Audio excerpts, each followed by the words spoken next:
Hello, hello. How are you? How are you?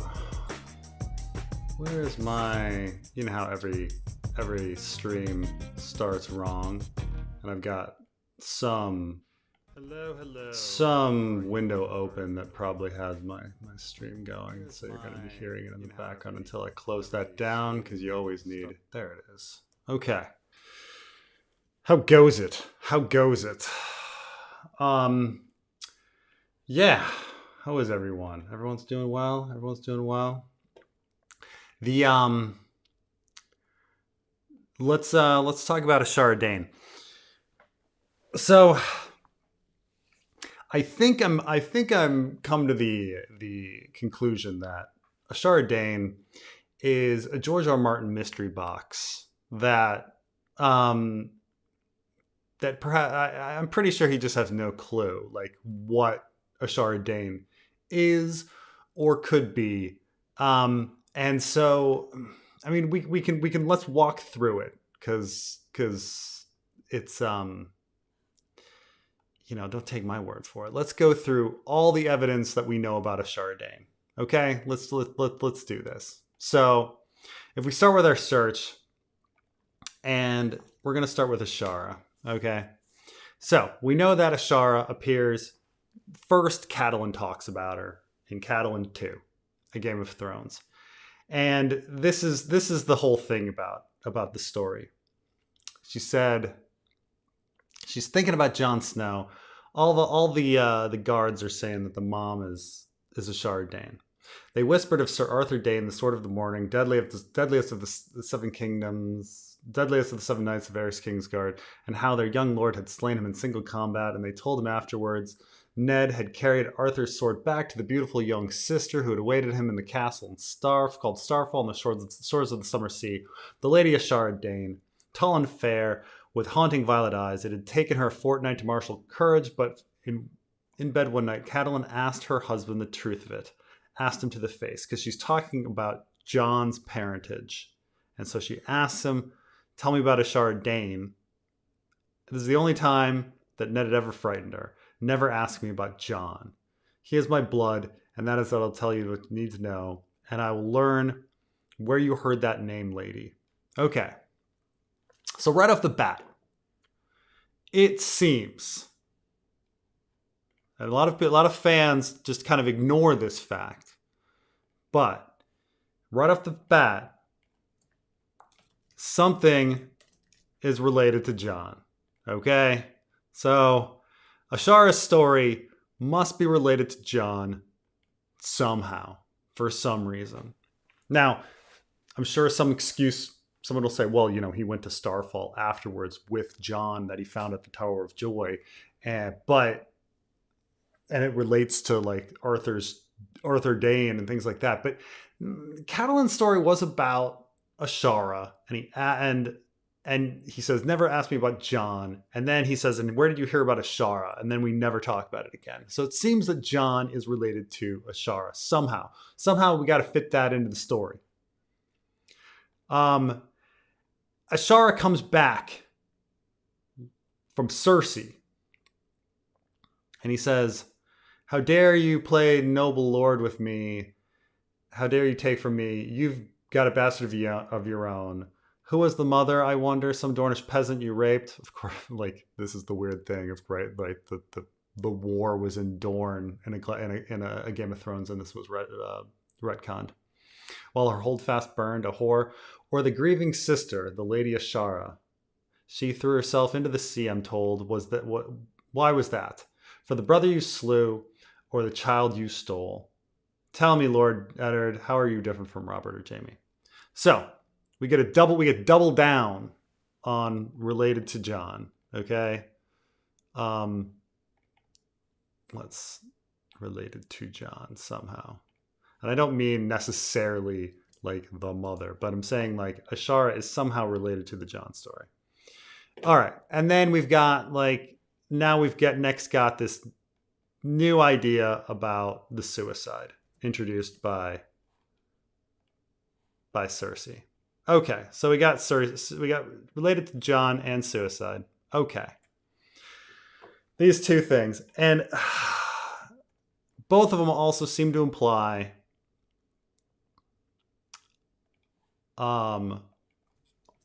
romance with Ned.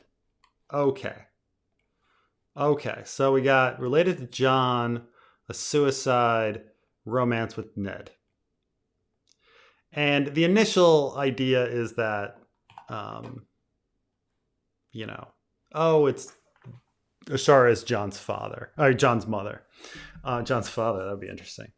That's the initial kind of idea, but of course, because it's the initial idea, it's probably not the case. So that's Game of Thrones. This is all we know.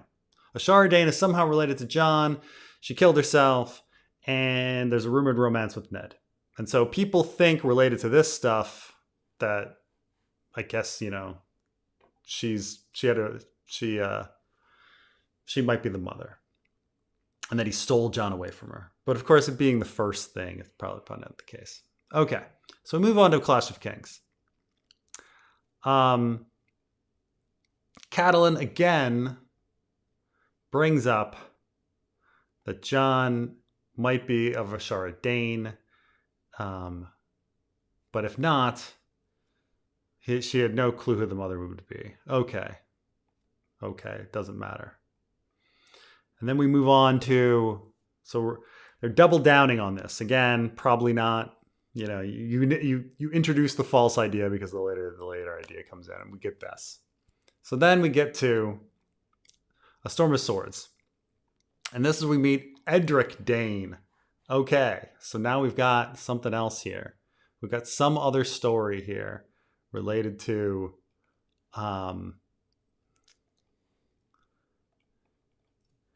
Edric's name is Ned.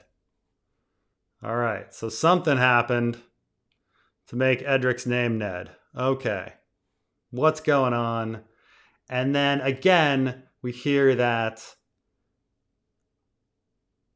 Illyria says that they fell in love at Harrenhal. So romance with Ned. And that romance is at Harrenhal. Okay, let's add that in. Romance at Harrenhal. Okay, fantastic. Okay. Now, the problem with the romance at Harrenhal is that Harrenhal happens a ways back. And so early that she's not birthing anybody we know from any sex at Harrenhal. Okay, so let's just, let's forget it, But nonetheless, maybe the story is related to Jon, romance at Harrenhal, suicide, romance with Ned, Edric's name. Okay, great. Now, before we go on, also in A Storm of Swords, we've got the fucking Lady Ashara dancing with the Griffin Knight and all of this. Okay, so that's from the Bran. So let's bring up that quote. So we get this under Harren's roof. The Stormlord drank. The Crannogmen saw a maid with laughing purple eyes dance with a white sword, a red snake, the Lord of Griffins. Lastly, the quiet wolf, but only after the wild wolf spoke to her on behalf of her brother, who was too shy. Oh, geez. So now, this is a big one, right? How are we throwing this in, right? Okay. Now we're getting fucking Arthur. Oops. Let's do Arthur, Jon Con, Oberyn, Brandon Stark. Now we're throwing in all these other fucking people that she danced with. And we can even say maybe we can throw in fucking Howland too, because he's there. People wonder about that. Okay, Howland, Arthur, Jon. Okay, great. Now we're introduced to all this information. Okay. Ugh. Fantastic. Okay. Back to Ashara in the story. And then, by the way, it always Ashara means 10 in Arabic, but it's just for that has no relevance to anything. But I'm always like Ashara, Lady Ashara. Then we finally get to the Kingbreaker chapter. Okay, this is a big one. Barristan fucking Selmy is in love with her, and he says that she was... Oh, geez, we're getting all this new shit. Oh my god. So, she has stillborn daughter. Fuck. Stillborn daughter now is thrown in. And then also we get the dishonor. Somebody dishonored her at Harrenhal. Okay. Jeez. Okay. Dishonor at Harrenhal. And then we're going to throw in the famous look to Stark. Which she looked at me. If I had unhorsed Rhaegar and crowned Ashara Queen of Love and Beauty, might she have looked to me instead of Stark? Looked to Stark. Okay. Purposely ambiguous. Don't know if it's Brandon. All right. Now. Oh, Ashara means 10 because she was a dime. That's funny.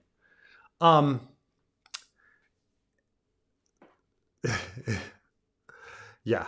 Barristan's gross in this. Let's okay. So there's one more thing though.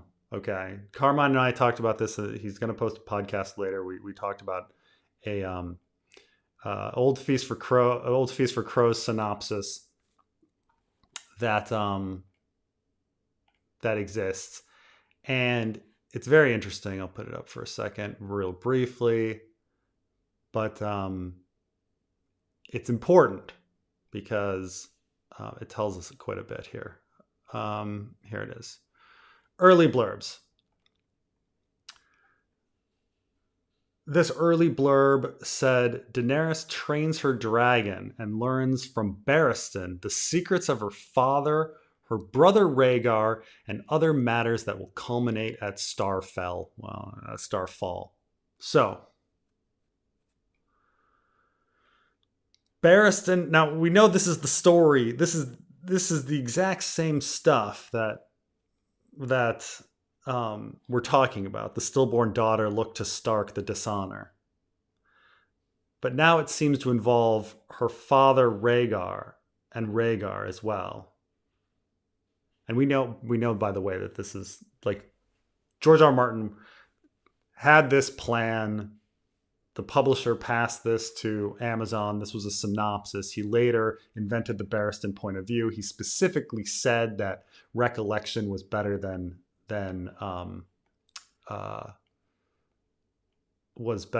dialogue for revealing secrets. So this was important to him. So we're going to throw in that this might have to do with Aerys and fucking Rhaegar. Fine. Aerys, Rhaegar. But most importantly, it has to do with fucking Dany. It has to do... Somehow this is related to Dany. Related to Dany. All right. Great. Great. Let's move. Okay. So what can we possibly... Let's bring our comments back. So, yeah, Iron Man attacking Dreadfort. Everett, I know we're getting ahead of it, but Carmine and I have a whole podcast talking about this. I don't want to spoil things too much, but yes, we talk about the previous synopsis and all of this and relation and how it relates to the show and things like this. But So, man. So we got all these things floating around.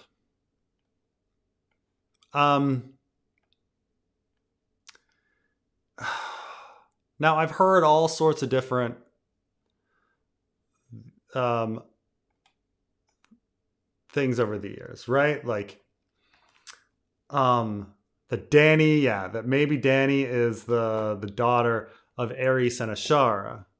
Okay, but here's the thing: is the daughter is stillborn and she commits suicide briefly after that, which means she hasn't committed suicide when Ned visits her. So somehow she's getting pregnant in the middle of the war and having a stillborn daughter. Like, who is she getting? But she was previously dishonored at Harrenhal. So what was the situation? Like, did everybody think she banged Ned and then Aerys was like, okay, she's DTF. I can then have sex with her, and then I'm gonna have uh like a daughter that looks like Dany because the stillborn, because Barristan said that Ashara looked like Dany. So maybe, but no, that doesn't, but is Dany the kid of Ashara? But then, is that why Ned is so obsessed with Dany in a Game of Thrones? This is why, like, the baby swap um, theory was so popular. I didn't invent the baby swap. The R plus L equals D baby swap theory. Okay, like, people always pin it on me. I didn't invent it. Other people were talking about that. Or was it Rhaegar?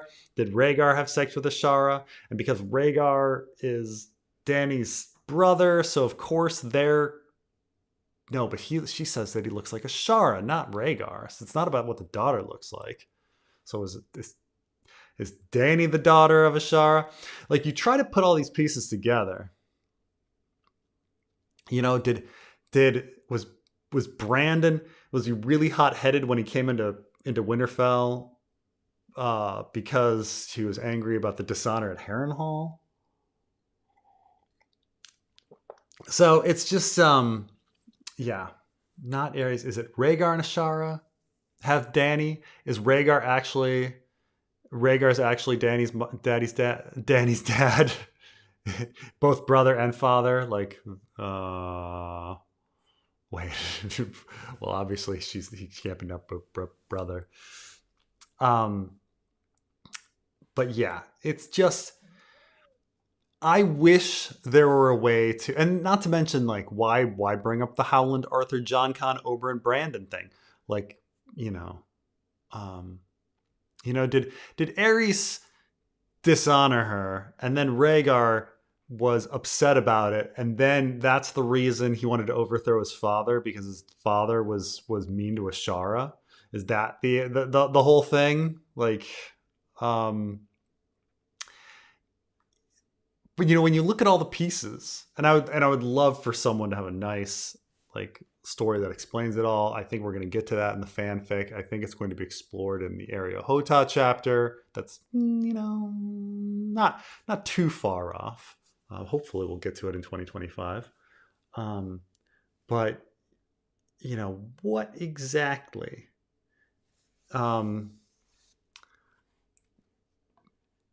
is, could it be Helena? I don't know. I don't know. Like, I wish there was, I think, if you're really, like, I think the R plus L equals D baby swap fulfills a lot of these things. Like, it fulfills a lot of these things. Like, you can come up with a reason why, oh, we're protecting Starfall, and this is really, and then the baby swap protect, like, what would relate to John Con? Because that makes it both related to Jon and Dany. How do you get both Jon and Dany in the story? You can do the baby swap, but then the stillborn daughter thing has to be a lie, and Barristan has to somehow believe the stillborn daughter thing. So they told everyone it was stillborn, but it was really alive and swapped. Who did she actually romance? Was it Brandon? Was it Ned? the suicide has to be fake, right? The stillborn daughter has to be fake. But what does it have to do with Rhaegar and Aerys? That's the thing, is even the baby swap. The baby swap is a great way to bring in all of the things, nearly all of them. It's hard to pull in like exactly how it relates to Oberyn and Jon Con and such. But this supposedly had something to do with Aerys and Rhaegar as well.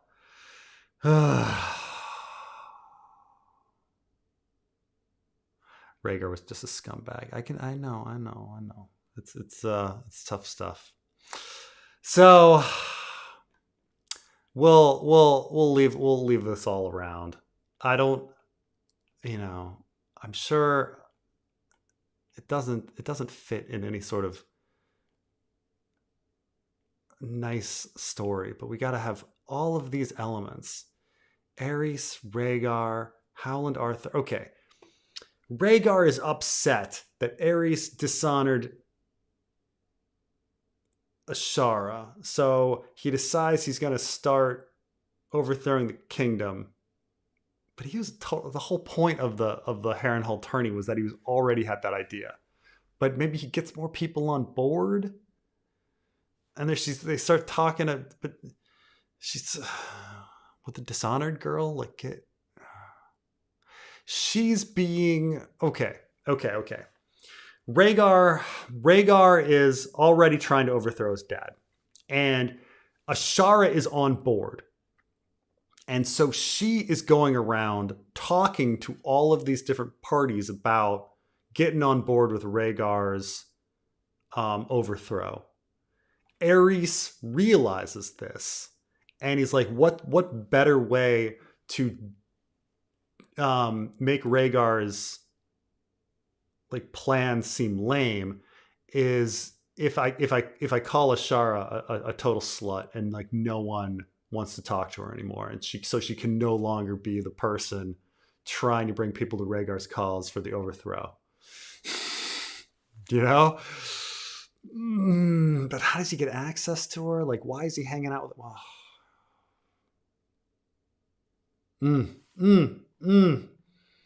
Ashara and Euron? Yeah. That'd be something. How does she end up? I mean, Ashara and Euron would be really interesting because we could have Ashara be Quaithe, and they were like because they say Urathon Lightbringer has Urathon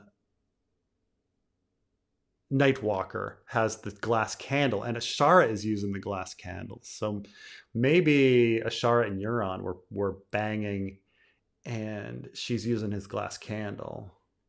I don't know. We'll see. Except PJ, we never heard of this rumor. What? Well, that's true. We never heard of these rumors. You'd think everyone would know these rumors. That's the other thing, is why if something is so famous does nobody know anything about it?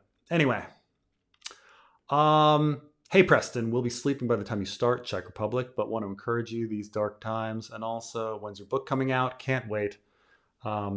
Seb.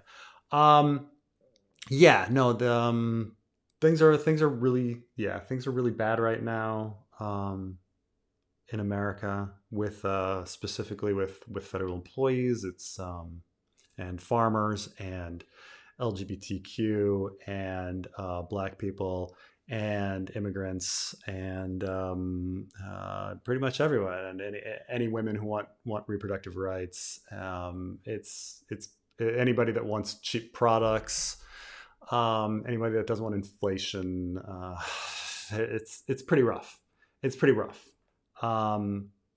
Yeah, but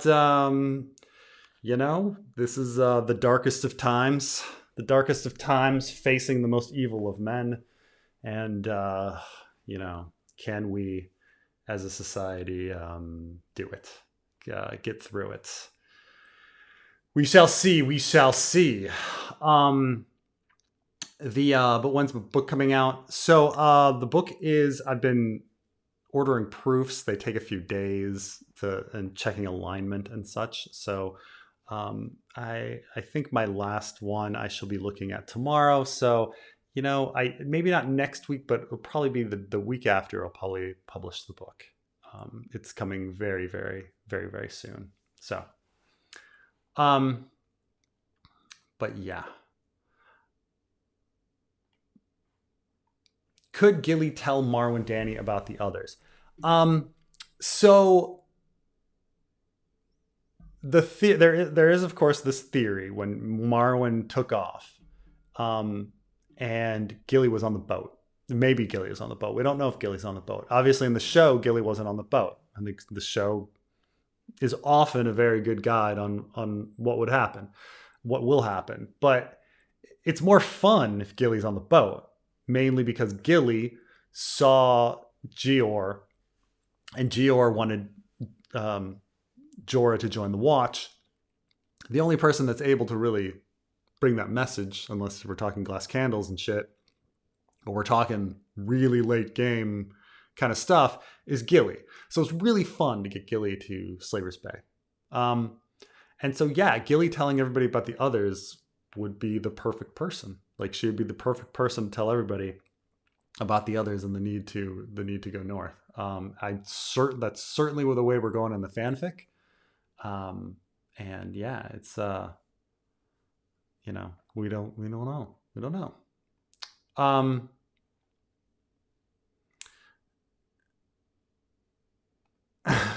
Will you ever do a series of econ videos? We pay.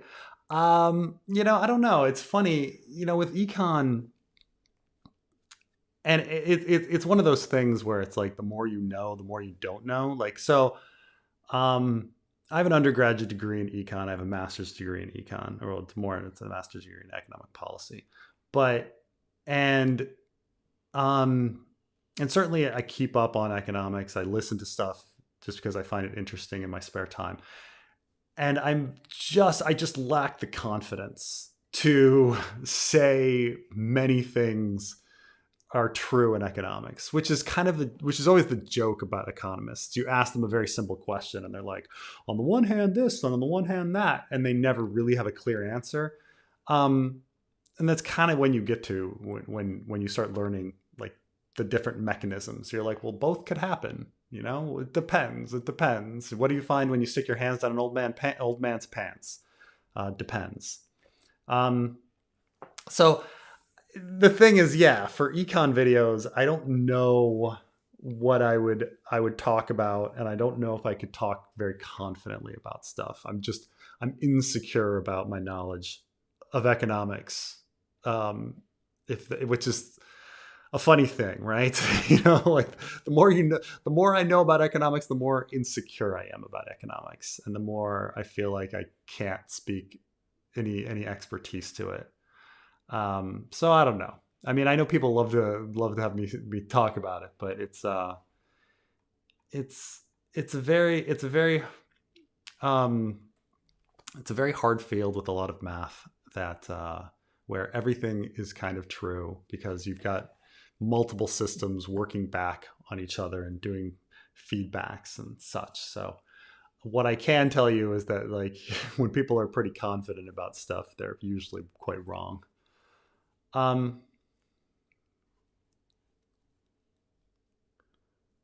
Future rangings north of the wall done by boat seems safer. You'd think the Cutter Pike is having a real tough time, right? I don't know how much, besides if we're really talking about the story and how it must wrap up. And how many people are left north of the wall? I understand that the show sent people north of the wall all the time. And even in that those synopses that I talked about, like the last battles at Winterfell and all of that. But really, like, doesn't everyone have to clear out of the north? Doesn't that have to happen? I mean, besides Bran, George did say that they would go for even further north, and we'll ghost north, range north of the wall, and things like this. Will they actually get to Hardhome? really the story should be heading south. The wall should break, and the story should be heading south. So I don't know how many more future rangings there should be. There's already a lot of fucking rangers north of the wall. We've got Alistair Thorne is up there, Stone Snake, Benjen. There's Bran. There's the Mutineers. There's Gilly's sisters. There's the Weeper and all his wildlings. I mean, there's all these people still stuck north of the wall that need to kind of come down. I don't know about any more future rangings though. We'll see. A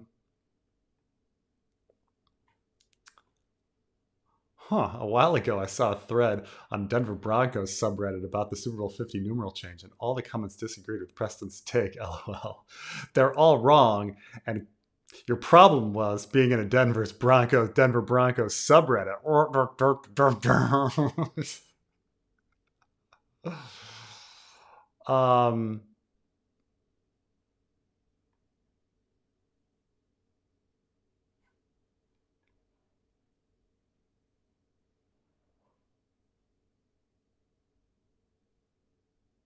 What? I'm not sure what this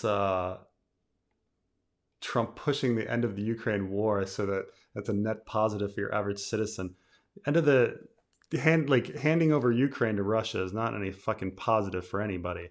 I don't know what you're talking about. Maybe you're saying that not clearly, but what a horrible take. Okay. Ukraine, the end of the Ukraine war comes when Russia pulls out of Ukraine's territory. That's what, poor fucking Ukraine.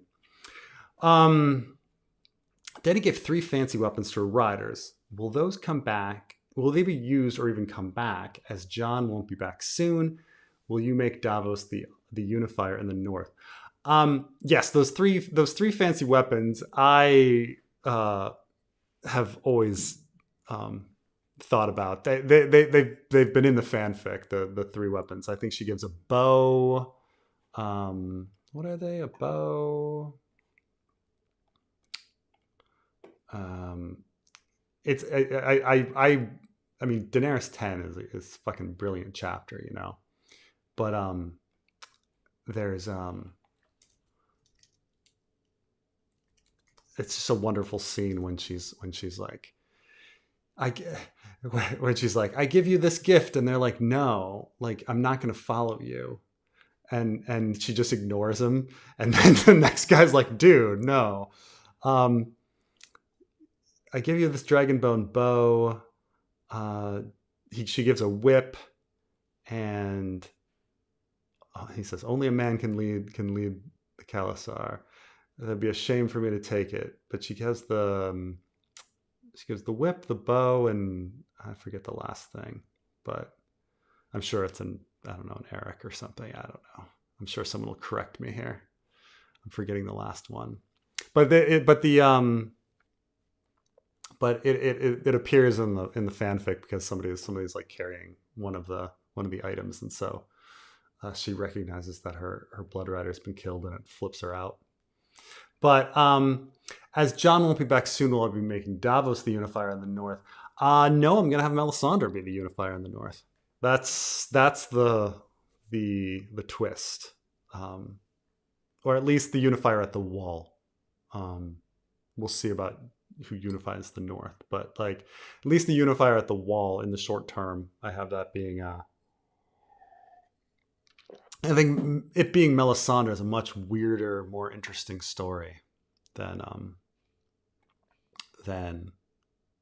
somebody kind of. I mean, Davos is less normal than people think he is, but he's still one of the most normal characters, right? Which is fun. Like when you think like characters that like morally and logically speaking they kind of relate to, who like think like they do, Brienne, Davos, Jon are like the most reasonable characters, right? like, yes, they all have their problems and and such, but they are the kind of most normal compared to a modern reader. And I think that's, Davos is just I don't know, he's a little too boring for that role, and it's much more interesting when it's some crazy wild card like Melisandre. I think that's more interesting. Um,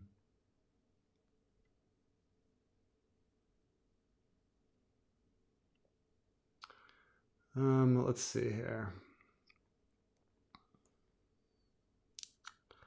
Usually I would have some odd Greyjoy questions or more Danny Flint. Cold hands. Oh, Danny Flint equals cold hands, but instead just thanking you for a light and dark times. Thank you. Gosh, the quick. The Danny Flint. I mean, isn't Danny Flint supposed to be super old? From the previous age. The thing about cold hands is that his he still has a cloak that's like somewhat together, right? And so the clothes haven't fallen apart. So, you feel like he's got to be someone in the past like 200 years, which is why I made him in the fanfic one of Bloodraven's Raven's Teeth, one of his loyal people that follow him to the wall.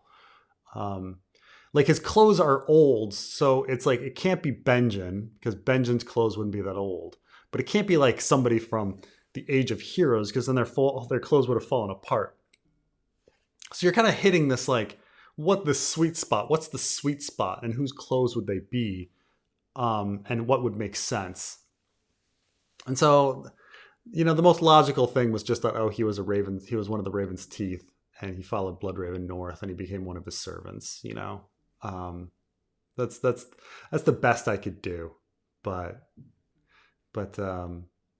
yeah, Danny Flint would be a funny one though. It's just because it's just like how random that, because didn't they murder Danny Flint at the end, and then like how would she somehow get reanimated by cold hands, but I do appreciate it.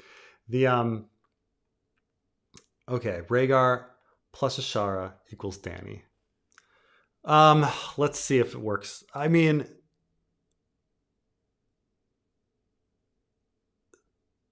timeline wise, yeah, it could totally work. The thing is we don't really know where Ashara Dayne was during the war. She could go anywhere. She could have followed Rhaegar to the Tower of Joy. He could have been banging two women at the Tower of Joy, doing whatever he wants. He could have left the Tower of Joy, gone down to Starfall for a while, and then come back to the Tower of Joy. We have no clue. We have no clue where Ashara was. So yeah, it's completely, utterly possible that yes, that Rhaegar and Ashara got together and that they had Dany, and then that Dany was somehow whisked to the House of the Red Door, and they made up the story about the pathetic story that doesn't make any sense on Dragonstone. So it's yeah. I mean, we don't have any evidence that could say that this isn't completely possible, completely. Ashara and Strong Belwas equals Quentin. How old is Strong Belwas? Strong Belwas being a pit fighter, right?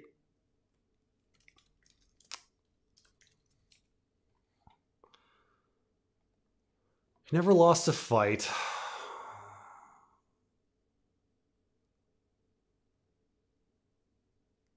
I mean, I don't think we can make it. I don't think timeline wise we can get Belwas to fit because Quentin is 18 years old.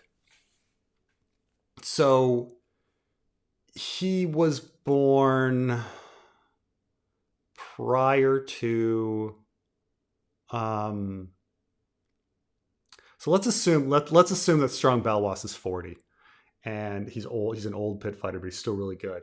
And so in his youth, somehow he made it to Westeros and met Ashara when she was a lady in waiting, and then because the birth and stillborn stuff has to happen in like 283, 284. That's, the person would be too young to be Quentin. Quentin's too old for all, because Ashara. Well, okay, yeah, because Ashara coming after her disappearance. Quentin's too old for it. I'm sorry, but like, unless Belwas was somehow walking around like Harrenhal, because Harrenhal and then birth and impregnates Ashara, and then she produces Quentin, and then she passes him to Dorne Martell. But I just couldn't imagine Strong Belwas being at Harrenhal. They would have been part of the story, like that the reads tell. They would have mentioned Strong Belwas, Oh, was she jumped out the window? Did she jump out the window, or was she pushed? Ooh. Oh. Interesting. Lyanna copied one of Ashara's dresses and it started the whole war. Oh man. Could have been that. Yeah, that's true. It was just a cat fight the whole time.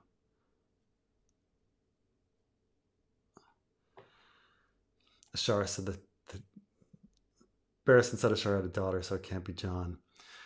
Well, who was checking penises? This is why we talk about like the swaps. They tell people it was a daughter to throw people off. But the thing is, like, all of this information, like, obviously not all of these pieces of information can all be true, right? Like, she can't have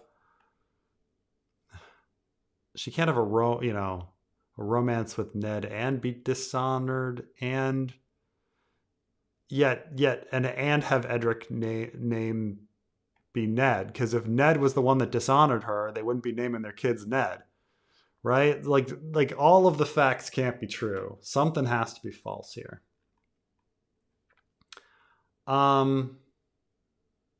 Recently completed my reread of A Song of Ice and Fire. Did you also die laughing at Alice Karstark marrying the Magnar of Fen?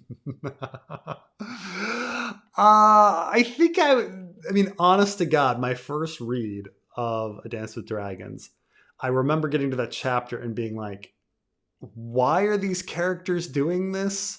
It doesn't seem to make much sense, like, she's like, she doesn't want to marry her uncle, so she marries some rando. And it just didn't seem to advance the story, and I was just kind of very confused. I don't know if I thought it was funny, though.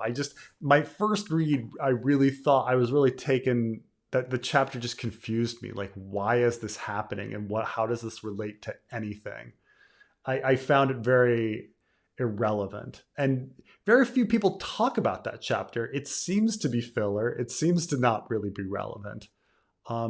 Alice, like, a lot of time is spent on Alice fucking Karstark marrying a Fen. I don't know if it's a Magnar. Doesn't he mean a Kriegorn, or does she? What is it?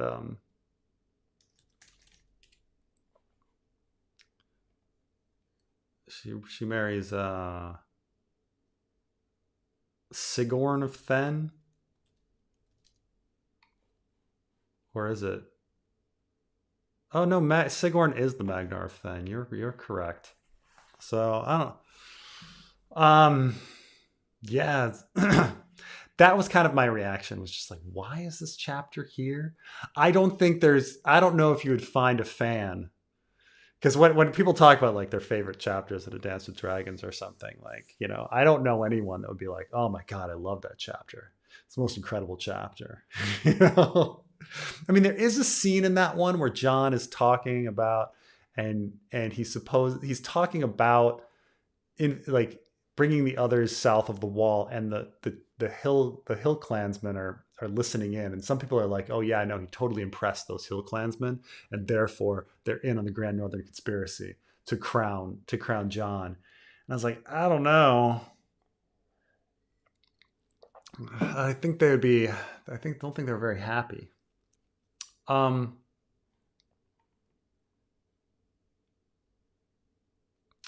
Ashara jumps from the top of a pale stone sword into the sea. I feel like that slightly touches on at least half dozen dreams and prophecies and musings of various narratives. It does. There's a story in, I think it's Arya's chapter about a princess jumping from a tower. I think in Feast. Not to mention, I think Bael the Bard story. What was it? She said,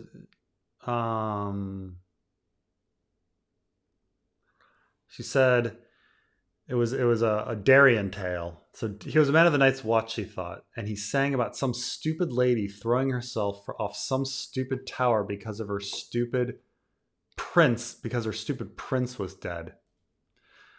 So I mean, I guess you could say, oh, that was Rhaegar. The lady should go and kill the ones who killed her prince. Okay, well maybe that's what Ashara is doing, but Bobby B killed her prince, so wouldn't she, would she? Ashara Dayne's behind everything. Ashara Dayne is, oh my god, Ashara Dayne is actually like, Littlefinger works for Ashara Dayne. Like Littlefinger is trying to bring down everybody, including Bobby B, because they killed her love. But you are right in Broasted Garlic that I should have mentioned that Cat of the Canals thing, because it does bring in the Ashara Rhaegar romance idea. Oh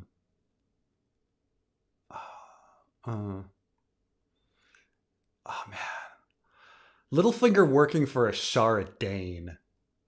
Oh man, that might be. Have to think about that one. Like, is Ashara Dayne Quaithe, and Littlefinger is like working for her?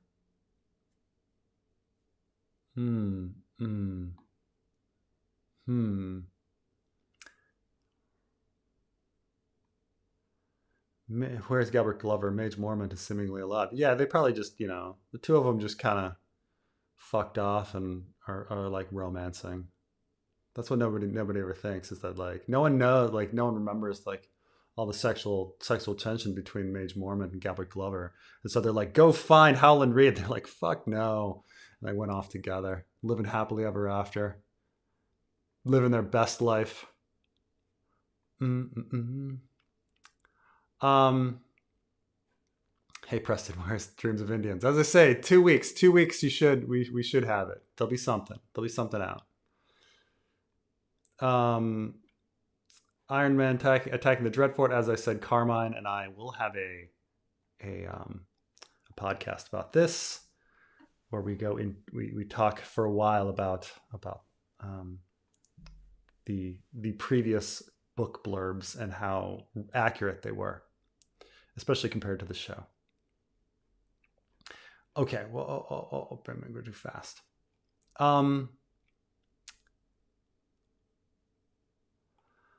Do you think that the majority of the Trump administration subscribes to Curtis Yarvin's philosophy of installing a CEO leader to dissolve our democracy? I'm not familiar with this theory or this philosophy, but what I will tell you is that my belief is that these people are as evil as they are stupid, and so I don't know if they have a philosophy other than the general belief that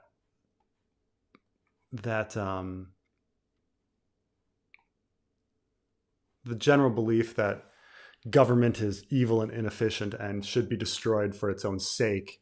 When you talk to these racists, they literally say things like, well, government is just a bunch of black people like in doing nothing, in government, like, government cheese jobs, and that we should just cut all of this stuff. And I've seen people post, like I've seen right wingers post about USAID, and they really think that like USAID is just like a bunch of people doing nothing. Like they're like, oh, I worked for USAID and I was figuring out how much wood would a woodchuck chuck, and everyone's laughing. Not knowing these people are like, USAID like literally saved 35 million people's lives, with the PEPFAR program. I mean, it's just like astonishingly incredible like things that USAID has done. And so it's I think they just believe, they just say lies and they want to break stuff. It's just, they're really, really dumb. I mean, like, they believed that we were spending $50 million on AIDS prevention for Hamas. And they went and like, Trump at a press conference said that we were spending he doubled it. He said 100 million for condoms for Hamas. And this error happened because they just searched names and they found Gaza. And the idiots didn't realize that Gaza is a province in Mozambique. And we were spending money on AIDS prevention in Mozambique very successly. And they just blasted this. They blasted this, and everybody just took it. All sorts of incredibly stupid things that these people believe. But I haven't read the Curtis Yavin philosophy. I just think that I don't know if it has much to do with because I think CEOs, there's probably just as many regular nice guys CEOs as evil CEOs. But I don't know if I think they're just installing the worst human beings that just want to destroy everything for the sake of destroying everything.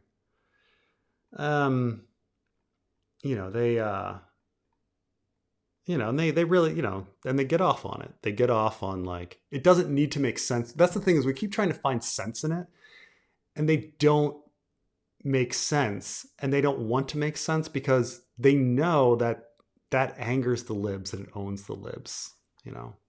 It's don't look for logic in it. They just want to fucking break everything because they think it's fucking cool, and they want more money, and they want to own the libs. It's a level of it's an astounding amount. It's an astounding amount of stupidity, greed, malice, that makes them alien to me.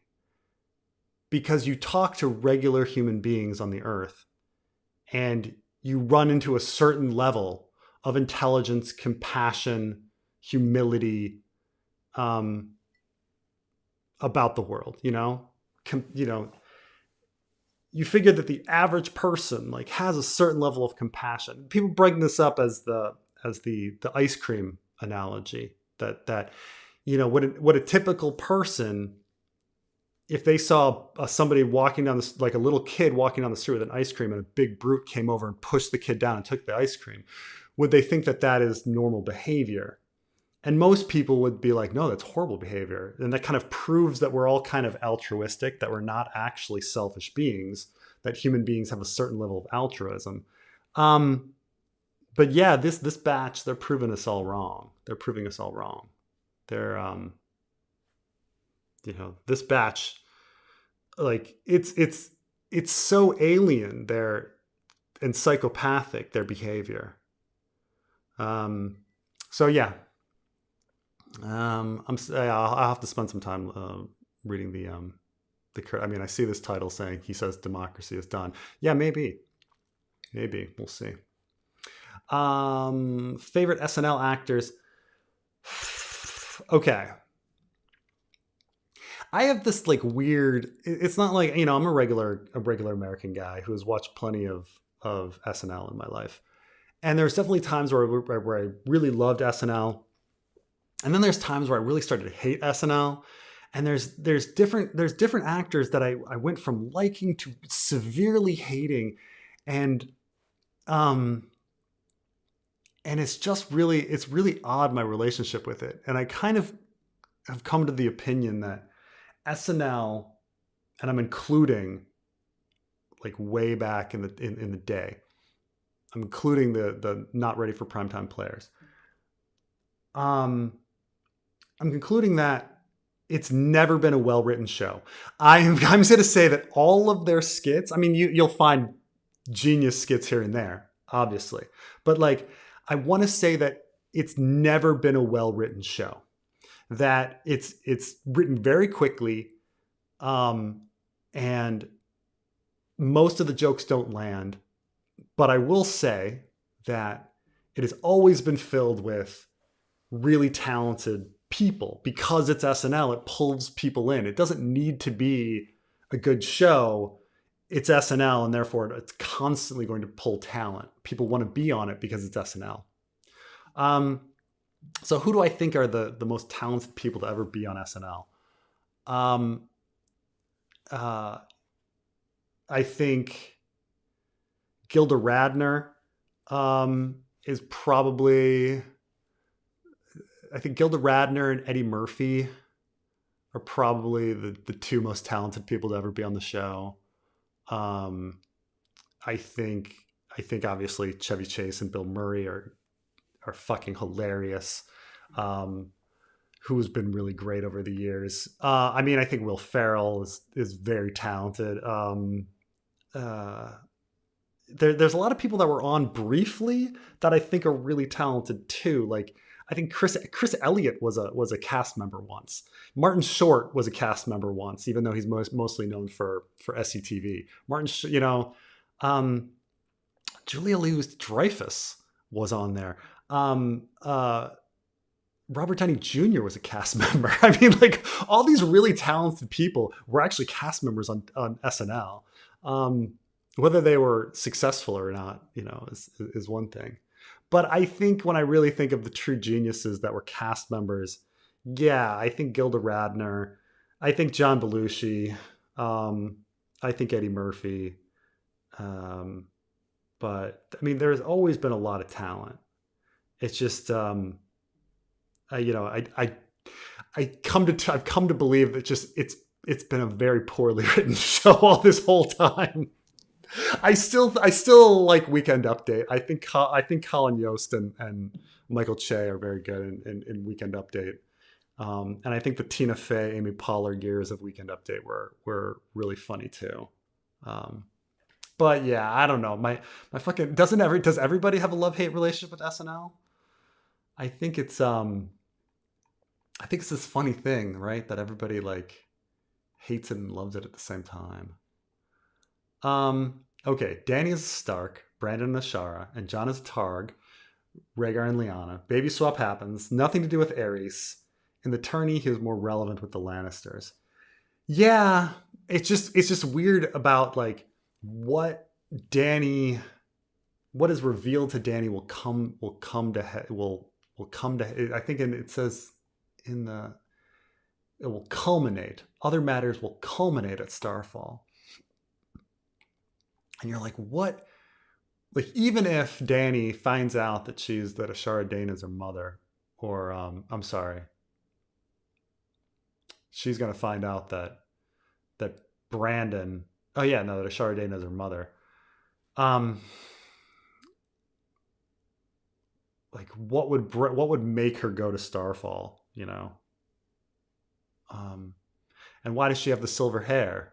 If she's a Stark, right? Like it explains the eyes. Brandon and Ashara having Danny, like it explains the eyes, but it doesn't really explain her hair. How does she get the silver hair if she's not a Targaryen? I mean, I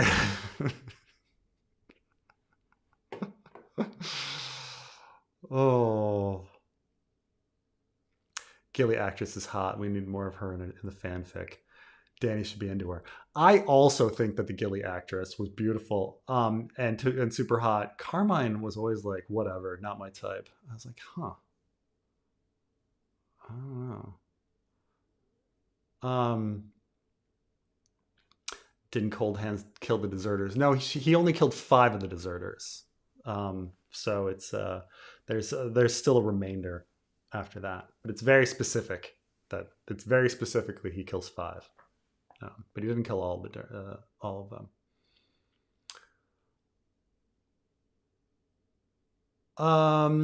The World of Ice and Fire 10th anniversary artwork puts Ned and Ashara's final meeting next to a werewood. Thoughts on this choice? I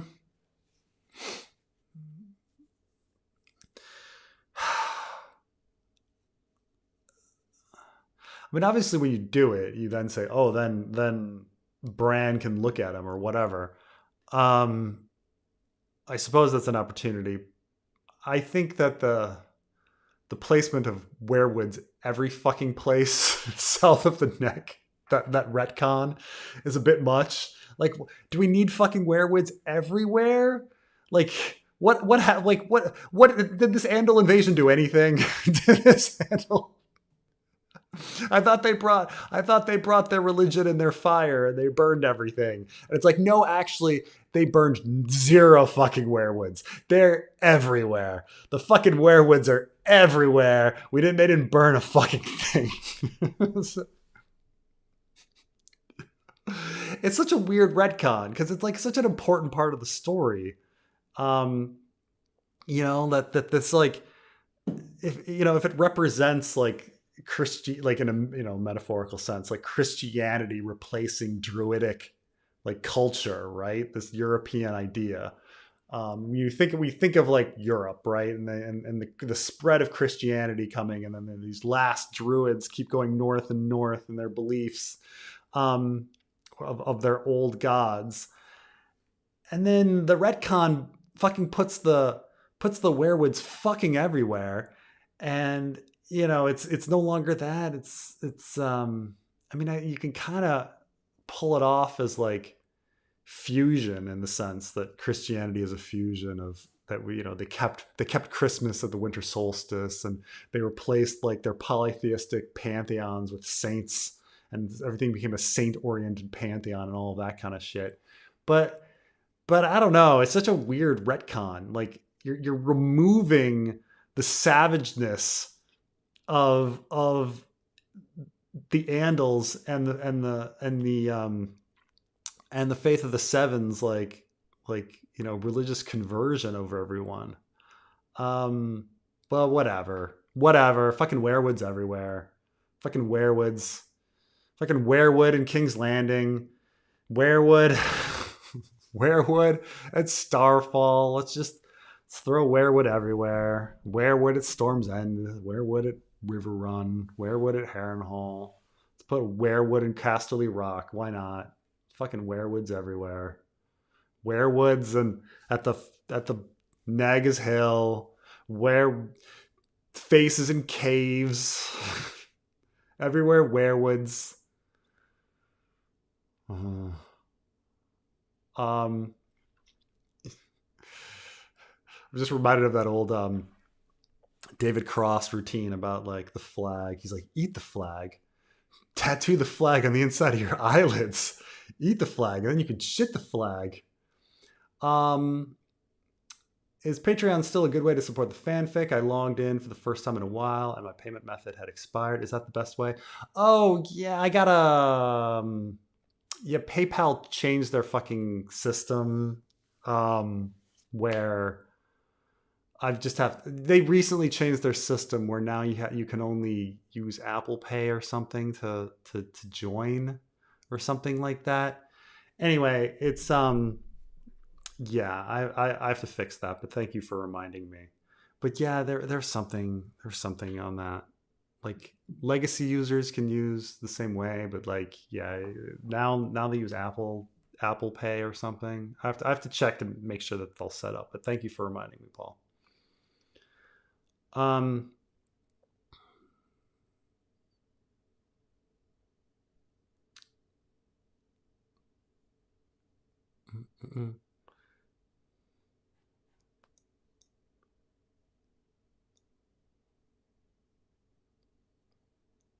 Let's see here. Um, Ramsay is a changeling, a little like Madwalk and Jack Vance's Lioness. Thoughts? I've read some of Jack Vance, but I haven't read um, all of it. He does have a lot. Let me see here. The Lioness trilogy.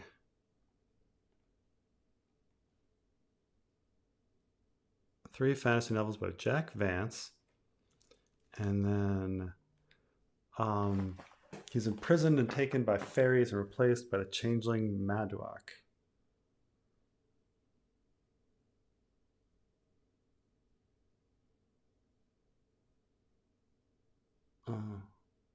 Carmine just sent me something, that's all. Oh my. Interesting.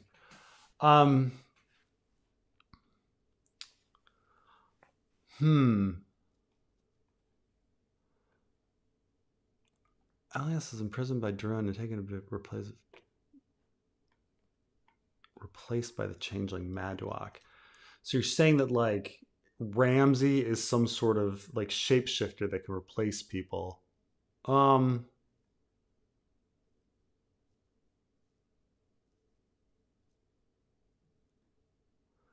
The thing is, if Ramsay can change his appearance, wouldn't he make himself look better? Because Ramsay's brought back fairly. No, I'm trying to remember the story. Okay, the woman comes in, says that Ramsay has ruses. He sees the eyes, and then he's like, "Okay, I guess so." And then later, I forget where he's raised, but I'm not sure how him changing bodies or changing his appearance helps him.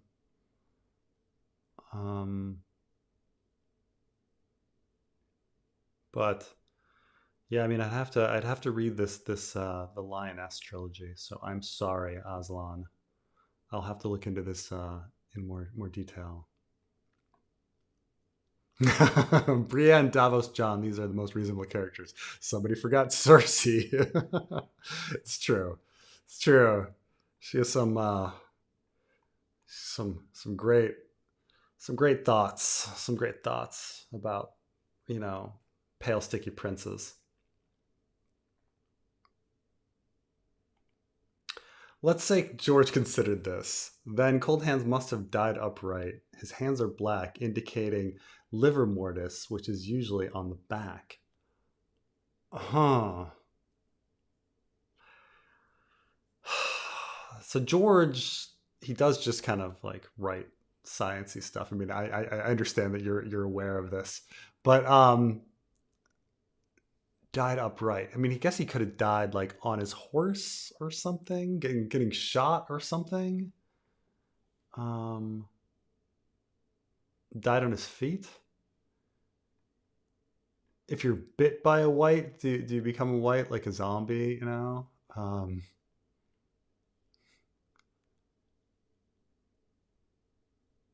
Jamie pushed Bran and Ned pushed Ashara.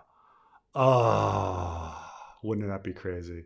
Maybe everyone really hated Ashara Dayne, and so Ned pushed her out of the tower, and everyone's like, "Hooray!" And then they named Edric after him. Um,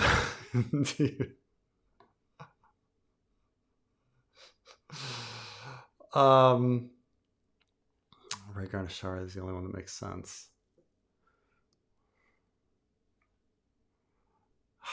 I just don't know how the Starks fit in then.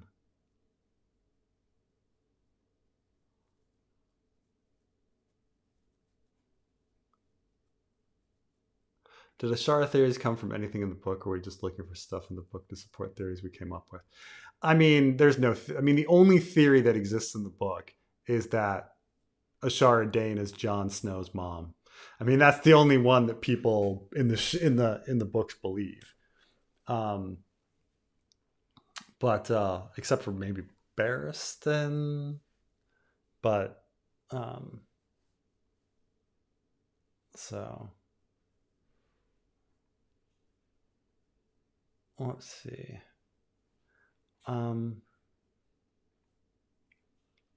If Dany and Jon are Rhaegar's kids, I'd assume there is a third secret child. Dragon has 3 kids, not counting kids with Elia. Otherwise, D or J works. Um, hmm. Well, I mean, it could be Aegon, right? And I mean, that would fit your 3 heads thing pretty easy, like pretty nicely, right? That he has Aegon, Jon, and Dany as 3 heads of the dragon. Um, but then he has, what do you do with Rhaela, like his dead daughter? Does anyone think about that? But does it even matter? 3 heads of the dragon. Um, I don't know. I don't know. Um, Rhaegar being the father of all 3 is quite interesting. The is getting around. What a jerk. What a jerk. Um, what economics podcast vids do you recommend? The only economic stuff that I recommend is I listen to Freakonomics and Planet Money. I think they're both pretty good. They're both really interesting. Um, they have real economists on talking about real world issues. There's no bias to it. It's just like interesting everyday economics. So I mean, Freakonomics and Planet Money are probably the best ones you can go with. I don't know if is Freakonomics on. They don't list their podcasts on YouTube or anything like that. I guess they do. Freakonomics Radio. Yeah. And then Planet Money.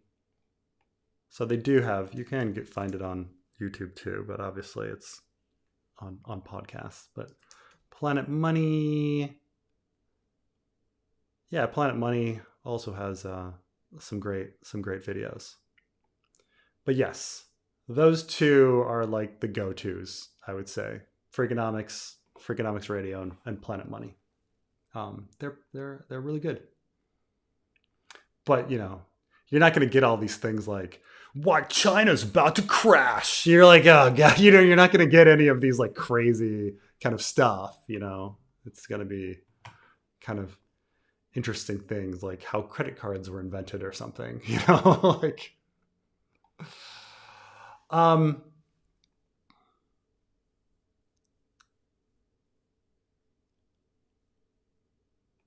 did you hear about Neil Gaiman? I'm having a hard time disassociating his work, which I love, and a big part of my personality, from his actions. Any advice? Oh, this is a tough one. I mean, obviously we run into this all the time where what do you do when you really love an artist's work, but they either have in their personal life like political views that are very different, or have done something scandalous. And so I think the big thing is so Neil Gaiman had some sexual assault, some Stormlight Archives allegations. In 2024, 5 women accused Gaiman of Stormlight Archives, and all 5 were interviewed in the Tortoise Media podcast. Yeah, one was a former nanny, some former tenants, a writer. Oof. Yeah, it's some bad stuff. I don't know. we run into this a lot. Like, what do you do when you know when you find out Thomas Jefferson was raping a 16-year-old slave?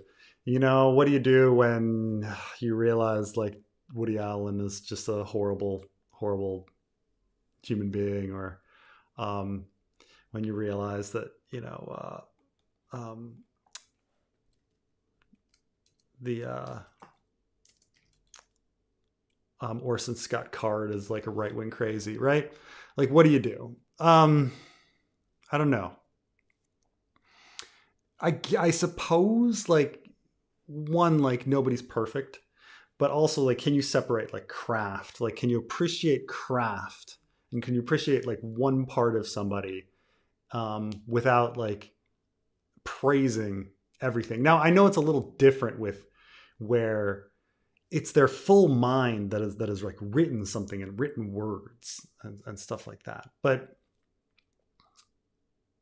let's also remember that when someone like Neil Gaiman like is crafting art and he's talking about his beliefs and his ideals, keep in mind that those are also idealized, right? Like, he's not putting himself truly in there. He's talking about what he believes abstractly would be like the best thing.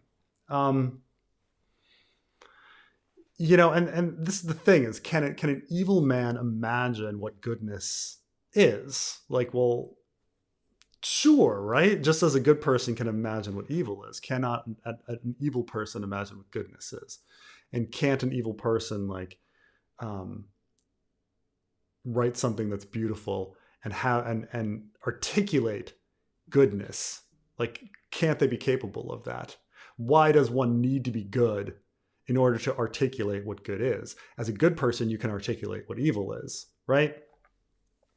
So, I understand that like we live in this world of cult of personality and stuff, and people think that like by liking something of somebody that you're somehow admiring and emulating them in totality. But I don't necessarily think it's like true. Like, let's say you find out that the golden rule, which is a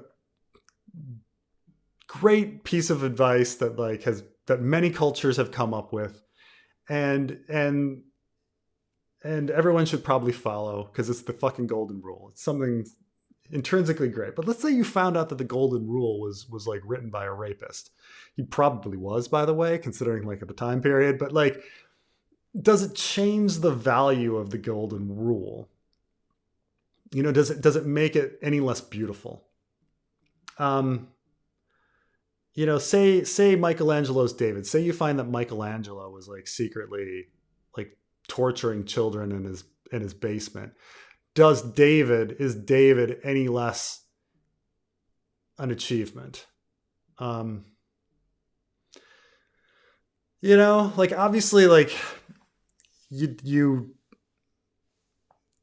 everyone wants to say that like art is so encapsulated in the meta narrative around it, but there is this death of the author. Eventually art like just exists as itself.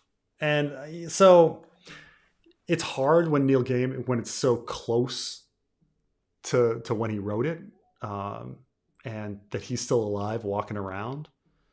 But I mean, people love Lovecraft, and everyone accepts that Lovecraft is a piece of shit.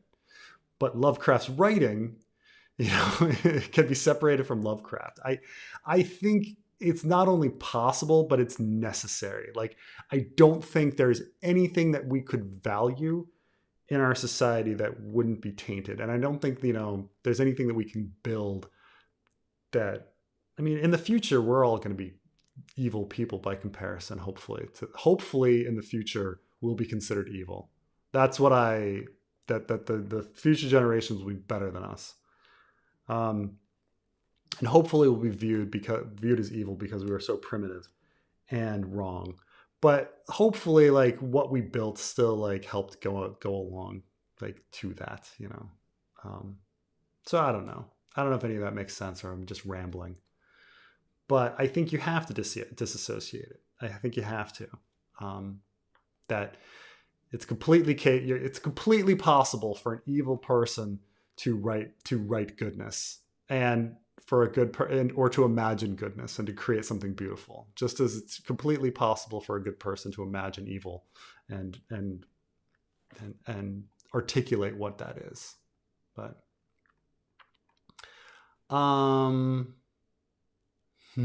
what is George's current Gordian knot? Still Dany? I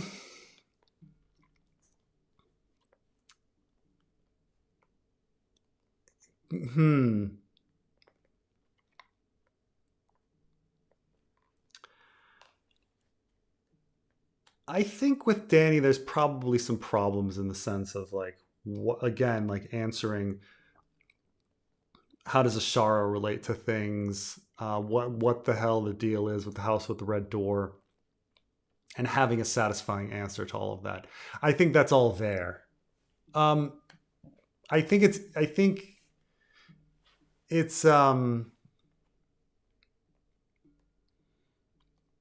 think Dany might be, I don't know. I think Dany might be easy to George, coming only in the sense that her story seems like he, has the logical steps to get there based on the cities. Like you can write a Vastoth Rock chapter, you can write a Karth chapter, you can write a Marine chapter, you can write a Volantis chapter. Done. Back in Westeros. Like when I think of his problems with Jon, Tyrion, and Dany in A Dance with Dragons, it was more that like he knew where Jon started, hanging with Stannis, and he knew where Jon ended with Tormund and the Crossing. And then he's just like, what do I do in the middle? I don't know. And Tyrion, it's like we know where Tyrion starts. He starts with Illyrio. Got that down. We know where he's supposed to end. Dany. He never gets there. But what do we do in the middle? Just traveling around, With Dany, like we knew where she started and he knew the ending. He had the ending from the beginning. She's getting on Drogon and flying off. What do we do in between? So I think with Dany, there's like logical steps with the cities. Vastoth Rock, Karth, Marine, Volantis, home. Like it's, you could just do it like that and it's done. So I don't know if it's Dany. Everybody else, though, I think there's some harder stuff like okay, say you're of the belief that like Jon is going to be resurrected. Great. What do we do in the meantime? Like, what do we do with the wolf? What do we do with Melisandre? What do we do with the war at the wall? What do we do with the Weeper, the others? What do we do? Like everyone talks about, like even when you talk to fans, like, oh yeah, I think Jon's coming back. Oh yeah, well, what's happening before Jon's coming back? Well, no one talks about that because no one knows. Like, is there a war at the wall? Are the others coming around? What's happened to Alistair? What's happened with Benjen? What's happened to Stone Snake? What's happened to Dolorous Ed and those spear wives? No one fucking knows, right? They just kind of have this ending and they're like, oh, I don't know.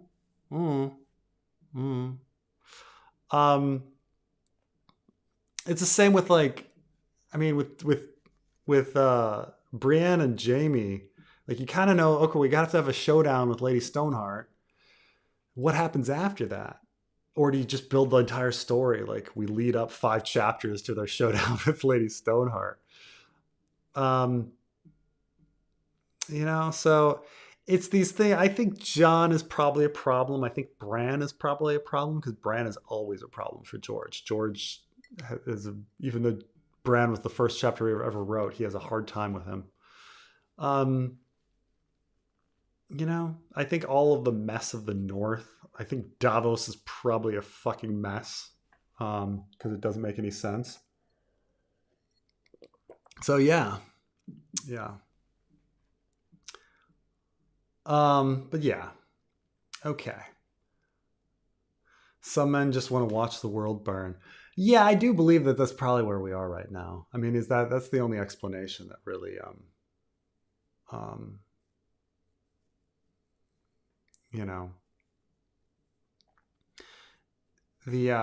don't know where everything is going right now because it's none of it really kind of makes sense because you know right now they're stopping funding for things, but there needs to be a negotiation in Congress next month.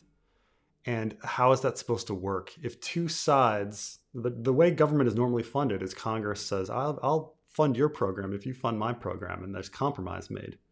Okay, well, what happens when one party cannot be guaranteed that they're going to get their money because somebody can just not fund it, like in the executive? It's a complete breakdown of our system. So this is why like America's falling apart right now.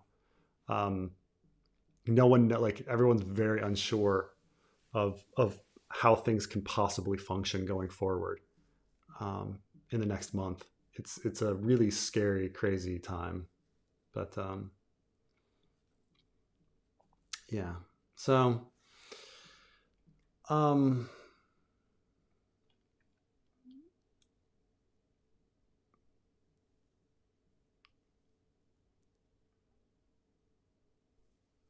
mm,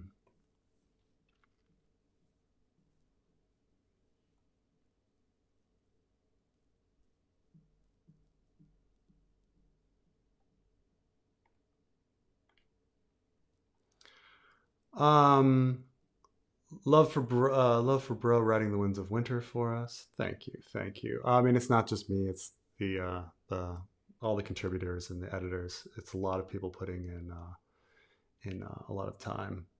Um, the This is Norm Macdonald the goat again. I can't forgive Norm Macdonald for his fucking right wing zealotry, and he's ruined. He's ruined for me as a comedian because of his right wing zealotry. Like it's just he's done. He's done for me. Like there was a time where I thought Norm Macdonald was funny, but like I just can't. I just can't. Like considering that like his whole shtick was like being a right wing troll, and now the entire world has been taken over by right wing trolls. And so how can I be like, oh, Norm Macdonald's the goat because he was a right wing troll? You know, like, I mean, there was a time where I thought some of his jokes were funny, but it's just like it's just depressing now because everyone just like is a right wing troll now, and it's destroying the world. But so I can't take Norm Macdonald anymore. Um,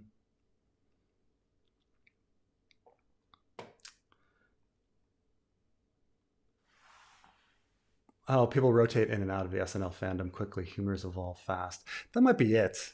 You know, like obviously there was a time where I thought Seinfeld was the funniest freaking thing, and I've tried to rewatch Seinfeld, and um, it's just it's not as funny as it used to be. Or like, have you ever, you ever watch an episode of MASH and you're just like, this was the most popular show in America, you know? Oh my fucking Gilda fucking Radner. Gilda Radner was fucking incredible, man. You don't. Oh my god. Got a theory that ties Ashara, Ned, John, Danny, Doran, Marwyn. Connects with some of your theories. How can I share it to you? I can't. I can't do it in a sub. You can send it to the fanfic email or something like that. You can reach me there. Yeah. Um, but yes, if you have a nice theory that brings it all together, that's good. We'll be we'll be trying to establish like who Ashara Dayne was and what to do with her. Because the thing is, and I bring this up, I bring this a lot, man. I bring this a lot. Okay, let's let's look at our baby. Okay, our baby is here. Okay, so we've our baby has Daenerys 2 right here. Okay, we're working on Asha and Davos, right? So I'm skipping over Daenerys 2 right now, but it's Daenerys 2. She's in Karth, okay? So we've got to figure out who the fuck Quaithe is and what Dany is going to be doing and what Quaithe is going to be revealing to her. So a lot of fucking story, a lot of fucking reveals have to happen. Right now, we got to figure this fucking shit out. We got to figure it out because if we're gonna write Daenerys too.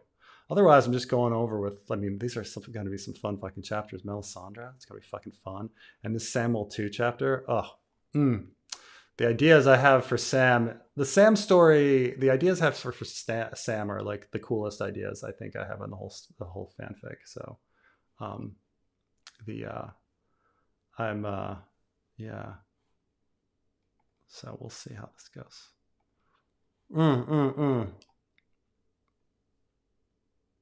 Oh, you were agreeing with me, Tyrannosaurus Jeff. Rachel Draft is underrated. I do agree. She was Mad TV greater than SNL. Mad TV was riskier. There's a Mad TV skit that's just been stuck in my head because it's so fucking dark. But there's like one where Bobby Lee and his friend are pretending to be gay to try to sleep with women, and it's really that the one guy is just like trying to trap Bobby Lee into a lifetime of being gay with him. And it's just so sad and cruel. And it's just like, it sticks in my head. It's not necessarily funny, but it like sticks in my head as being this like fucking like weird thing that would never have been on SNL. I don't know if it's funny. It's very mean and mean-spirited, but it's so like out there. I don't know if you guys remember it. It's just a oh,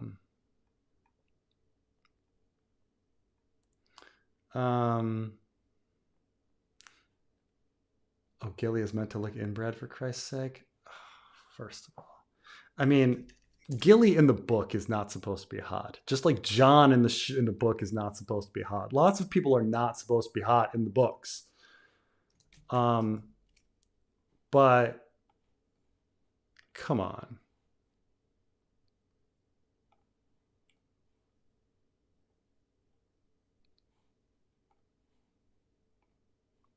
Trying to tell me that Hannah Murray. Let's get a picture of her.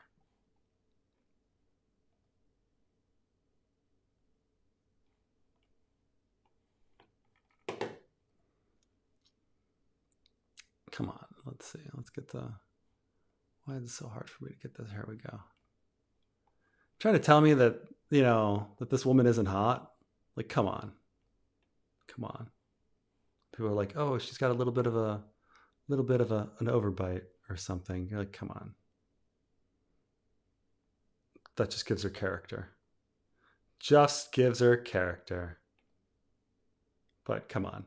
That like, if you knew this woman in real life, she'd be like the hottest person you know. It's like we also have this like judgment of celebrities. Like, oh, they're so, when people say something like, oh, is Zendaya really that hot? And you're like, for celebrities or for real life? Like,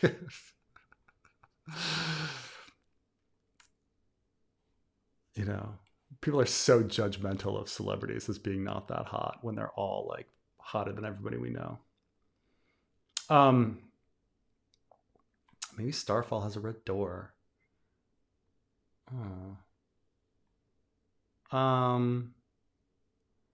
Thoughts on the Kotar map?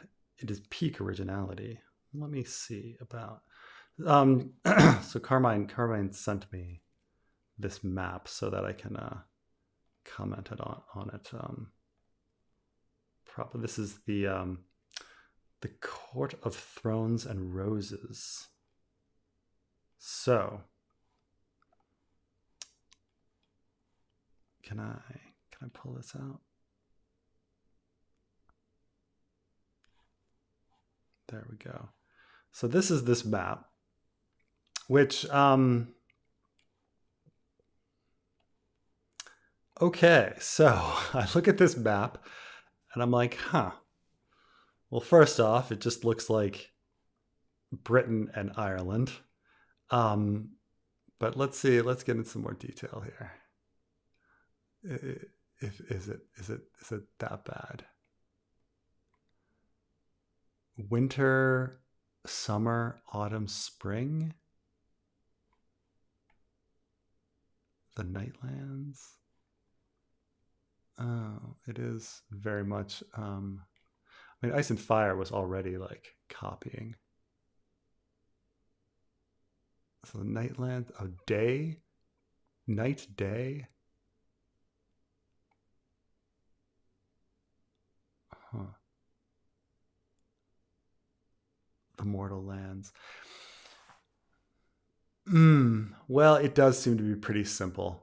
So somebody pointed out, I think I read an article recently about fantasy maps, and they're like, why do all fantasy maps look like they were made in like the 1850s or 1900s, right? Like you actually think of like what medieval maps look like.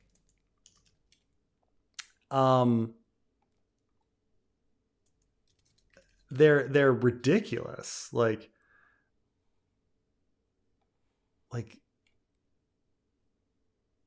I would like to, I mean, but it did make me think like, shouldn't the maps at the beginning of books like look like this?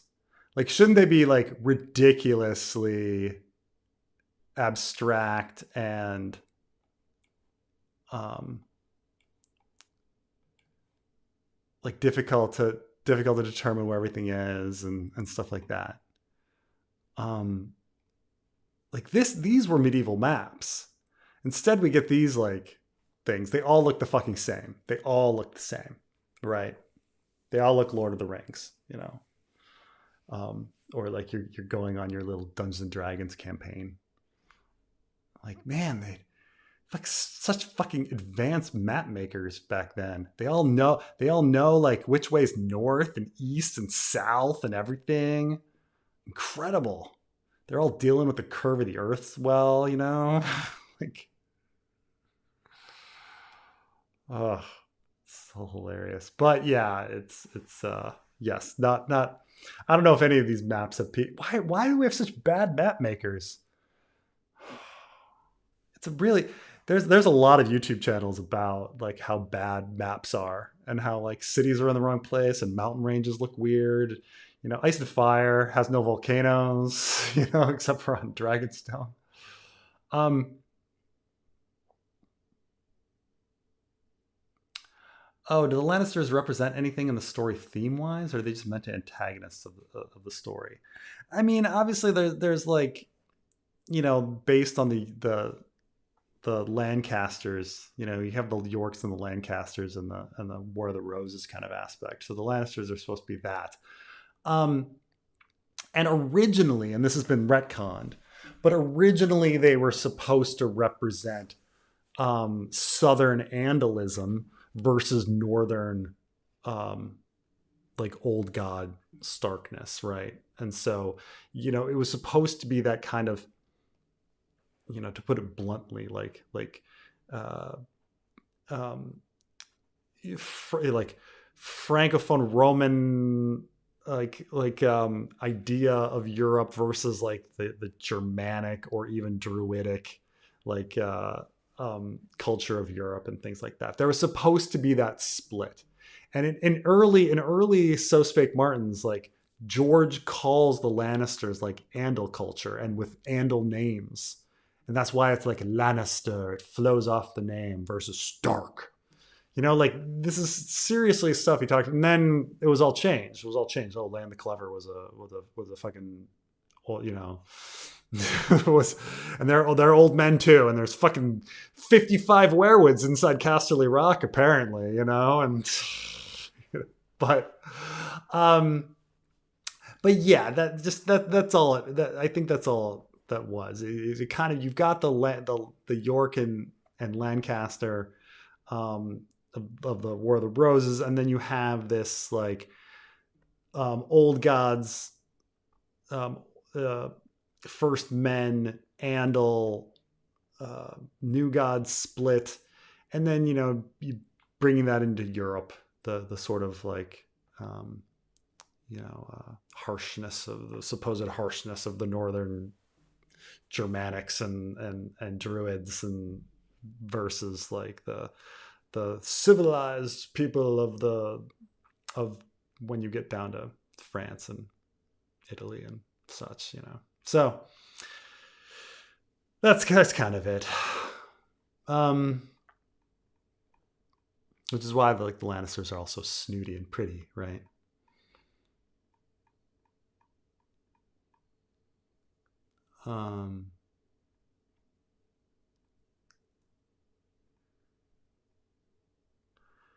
Is there an AI random Song of Ice and Fire theory generator? There's actually several of them.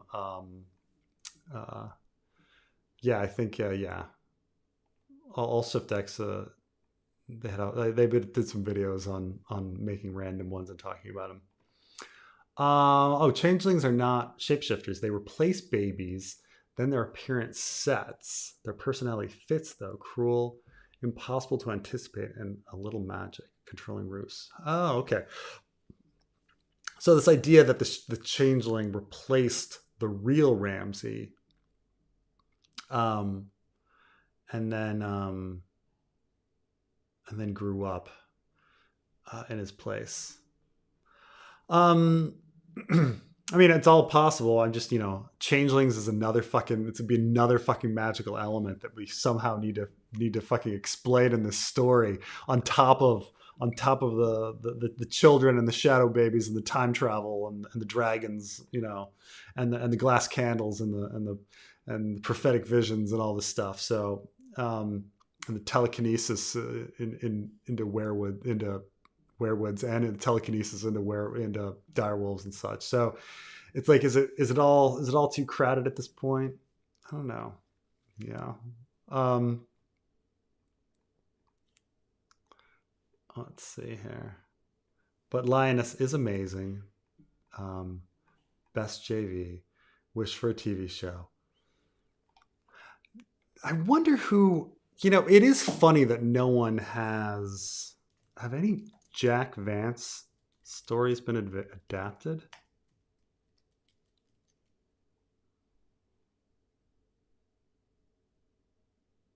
Huh. No, none of his stuff is none of his stuff has ever been adapted. Numerous works have been optioned by Hollywood. There are no current plans. Huh. I do wonder, like, who has his estate, and man, he died at 96 years old in 2013. Had he lived just like a decade later, like he would have been so popular. But somebody must who has his estate, and like. But I do wonder about is it popular? Is this stuff popular? Like, so certainly I think Jack Vance's ideas are incredible and they would make incredible stories. But it's like everybody now is about whether the IP is famous enough to pull people in. Which is why, like, everybody's like, why isn't there a Brandon Sanderson adaptation yet? Because he has like the current huge amount of fans. Jack Vance was always cult, this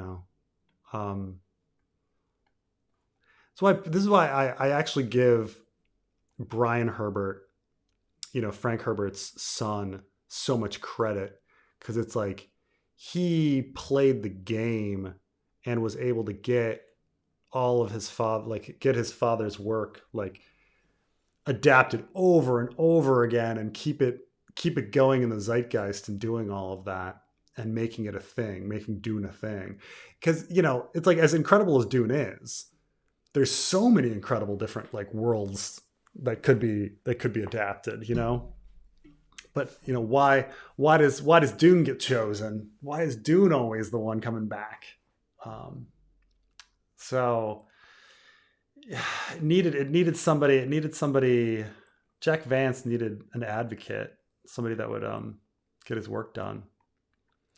I mean, George R. Martin's doing that for his other random friends, but there's just so much with Jack Vance.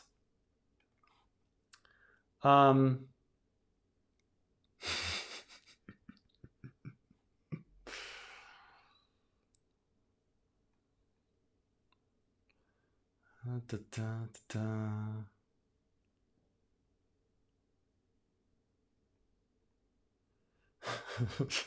I'm laughing at Carmine's comments. He's hilarious tonight. Um,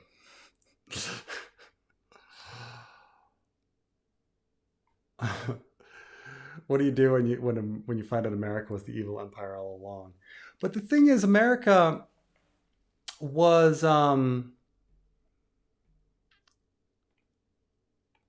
America was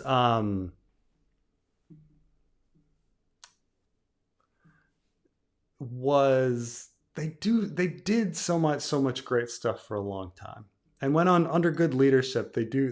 America can be a force for good. You know, um, and it's like I say, like taking PEPFAR, and I'm giving this is me giving George W. Bush props. Okay, PEPFAR is George W. Bush's baby. It was a fucking great idea. It saved 35 fucking million people's lives. Okay, you know, great fucking work. Great fucking work. You know, when you think of like Jimmy Carter bringing peace between like Egypt and Israel, you know, this war that everybody's like, oh my God, this is going to go on forever, you know, and making that happen, you know, like there are these little things like that where you're like, oh, wow, that was, you know, the invention of, you could, or everything FDR did, you know, fucking everything FDR did, or, you know, the ideas that are in the Civil Rights Act, that Lyndon Johnson did, you know, or you know, and incredible Americans that existed along the way, you know, like Martin Luther King, and you know, there's so many great things that came out of everything of America, and you know, obviously there's the ugliness of America, and now the ugliness of America has like reached this climax where just you know, where all of the things that we kind of like cared about, like the people just sit there and like laugh at it, or they'll either claim, like right now they're either claiming that the decline is not happening, like when they know it is, like everybody fucking knows it is, or they want it to happen and don't care, like you know, the constitutional crisis that America is coming up against is fucking real, like it's fucking real, and it's now people either say, "Oh, you're Chicken Little, the sky's falling." No, it's fucking here, man. Like it's atrocious right now. Um, and I don't know how we're getting out of it. I don't know what's going to happen. Um, but it's so they'll either claim, "Oh, it's not happening," or good, it's going to happen. You know, good that like every government program is frozen, and people are dying because there's no funding for HIV or tuberculosis, you know, from our science community. Half of our science funding in America is frozen right now because half of it comes from the federal government, you know, and it's all fucking gone. Like it's all fucking falling apart. And yeah, it's either they'll say no, everything's fine because their life isn't touched by it in any way, and they don't know, or they're like, cool, it should be, you know, USAID did nothing, you know, that kind of stuff. So I don't think it was the evil empire all along. I think we did some great things. It was a good run. It was a good run, America. Um, do you still think Ashara plus Brandon equals D holds water? I think so. There's a difference between like what the textual evidence shows versus like what was probably the intention, you know? Um, I think the textual evidence like certainly leaves that open, but I don't think it was George's intention. Like, you know, I've come after seeing a lot of different things and reading different stuff. You kind of get this idea that like George's plot points were fundamentally just like told to D&D, and we saw a lot of those plot points play out. Like obviously he can change those plot points, and he purposely left things open so that he could. So like what the text says and like what I think my author's intention were are two different things, you know. So I don't know. You know, people can you know, there's a lot of these examples like where you know, people funnily bring up something and they're like, well, this character must have known this, or this and this must have happened, you know, like cracked articles from 10 years ago, right?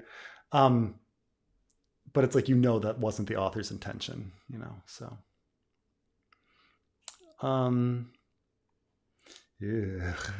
Elon's son X is Azora High. I got nothing against the poor kid. That poor fucking kid. Poor fucking kid. He didn't do anything wrong.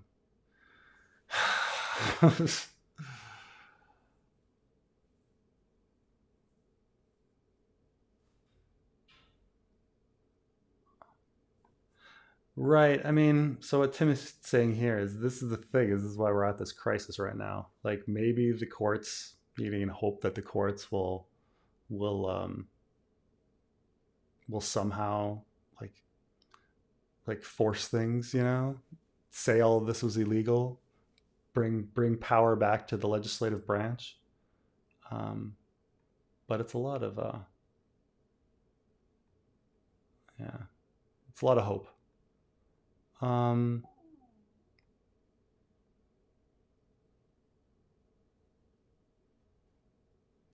Yeah, I'm confused because I always thought Congress funded these things. It did, right? So everything happening right now is illegal, right? Um, but there's a question of like, it's currently like the analogy is like, okay, somebody is in your house, like stealing your shit, like breaking stuff, beating up your family, you know, with bats, and you're like, I don't understand. Breaking and entering is illegal, you know, and you're sitting there going, huh, how is this happening? How is someone in my house breaking all of my shit, like breaking the bones of my family? I don't understand. And it's like, yes, okay, so, you know, someone's like, well, I called the police. Okay, well, now we're all sitting here and we're like, okay, are the cops coming? Will they care? Will they get here in time? You know, are the cops coming? Will they get here in time? Will they care when they get here? You know, that's where we are right now. You know, yes, what is happening is illegal. There are court cases trying to address it all. Court is very slow. And like, yeah, the cops might arrive. By the time they get you there, your family is dead. You know, and everything you own has been shattered. You know,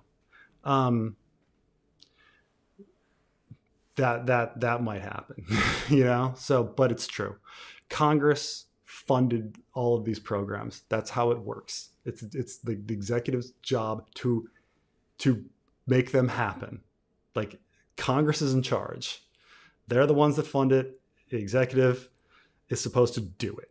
And the executive is saying, I don't need to do it. Period. Like I can just not.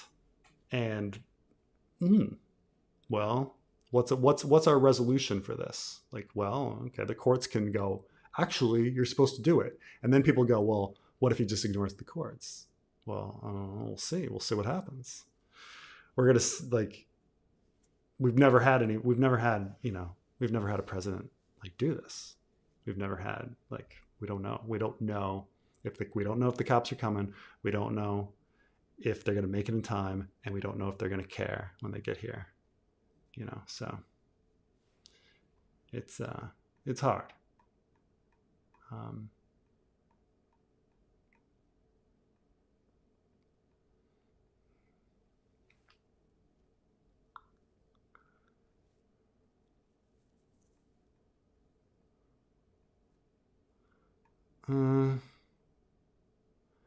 Quaith is Wex. Now that would be incredible. I'm trying to think if I could make that work. Let's see here. The problem is okay. Quaithe can't be Wex, okay? Because when the comet is in the sky, we align Dany and Theon's story. And Theon is on the Iron Isles meeting Wex for the first time at the same time that Dany is in Qarth meeting Quaithe. They're literally in two different... We literally see them at the same time. This isn't a Euron Dario thing where you're like figuring out how they could be the same person through rapid travel. There's no way you can get Quaithe and Wex to be the same person. They happened at the same. They're physically the same people at the same time.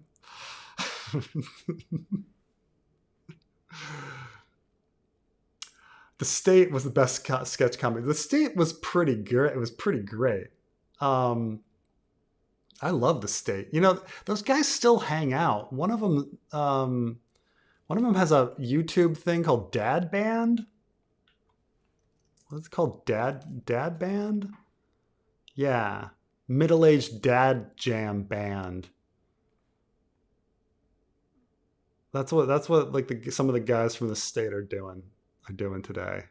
I mean, they also did, you know, all the guys from The State did Wet Hot American Summer and stuff like that. You recognize these guys constantly, but they all did really well for themselves. But man, they were yeah. How do you explain like how funny like 240 pounds worth of pudding is? I do think George Carlin is the GOAT. State with GOAT.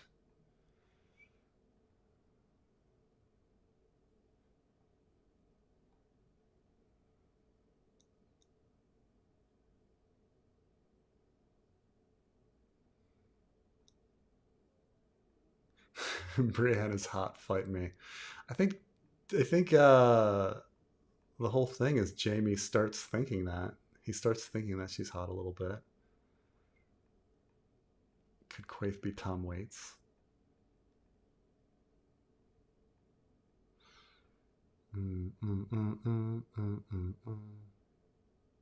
If Quaithe doesn't make President doesn't make Quaithe equal strong Belwas, we riot. I think Quaithe and Strong Belwas were both in... Well, I mean, I guess we don't see Quaithe... Like, they're both in Qarth, but I don't know if we see Quaithe and Strong Belwas in the same place. That one, I suppose, you could twist and happen. I need to watch Severance. I need to watch season 2 of Severance. I need to get on the train. I know it.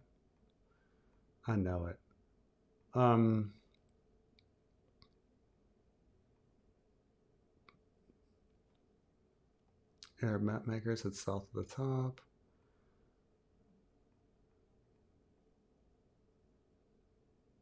Vandalism died so Brand Jesus could live. So maybe, this is the theory, okay? So you know how in Looper, they you make changes and time kind of changes around you in that movie, you know, there's that chase scene and he's losing body limbs or something, you know. Maybe that's what's every retcon is really time traveling Bran changing the timeline as we go, and it's just the world changes around. Okay. Will we meet the Aarons from Gulltown? Would love seeing more of the house. Can you read the Magician's Trilogy? You mentioned going over Agatha.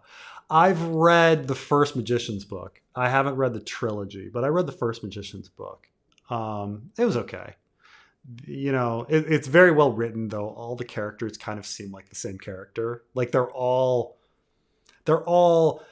incredibly smart, sarcastic, talented, you know, kind of people. It's every single character. But the Magicians is all right. I quite enjoyed it, especially if you've read Tolkien and C.S. Lewis, and you have like and Wizard of Oz, and you have all these like elements in your head that they reference. But it's been a while though. I think I read Magicians back in maybe 2016.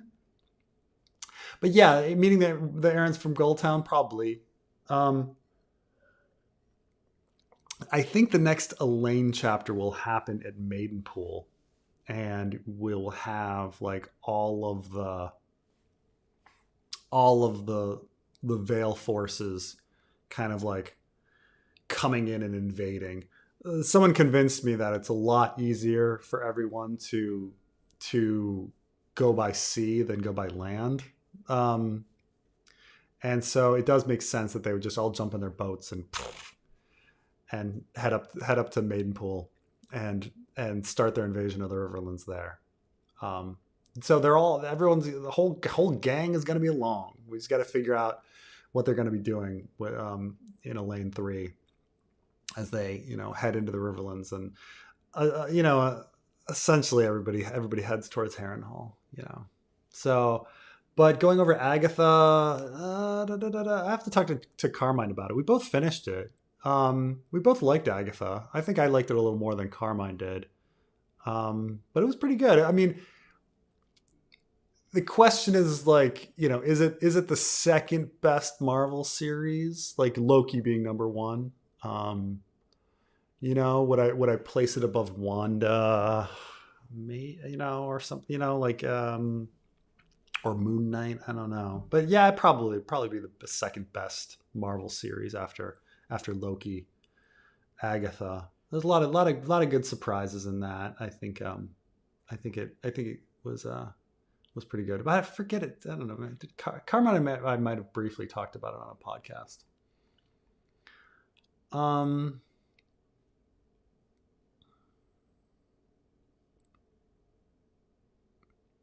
Oh, the U.S. sponsored a military dictatorship in my country because the deposed president leaned left and talked about land reform. Also, they trained military agents to torture methods in the 60s. Yeah,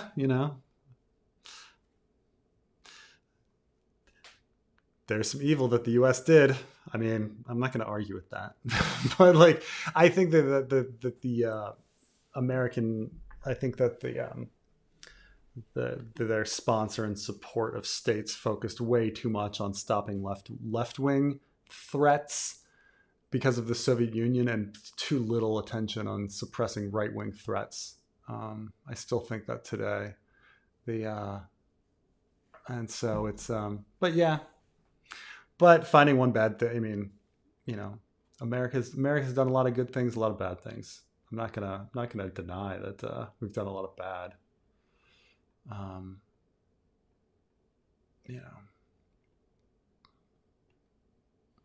Project 2025 and the unitary executive theory echo Carl Schmitt's ideas of sovereignty. Schmitt was a Nazi Germany's chief jurist. Yeah, I mean, Project 2025 is super scary. What is happening is super scary. It mirrors Project 2025. I mean, look, this isn't any like... we're at the point where they're straight up Nazis. I mean, they're straight up Nazis. I mean, Elon Musk like retweets Nazis and did a Sikh Heil.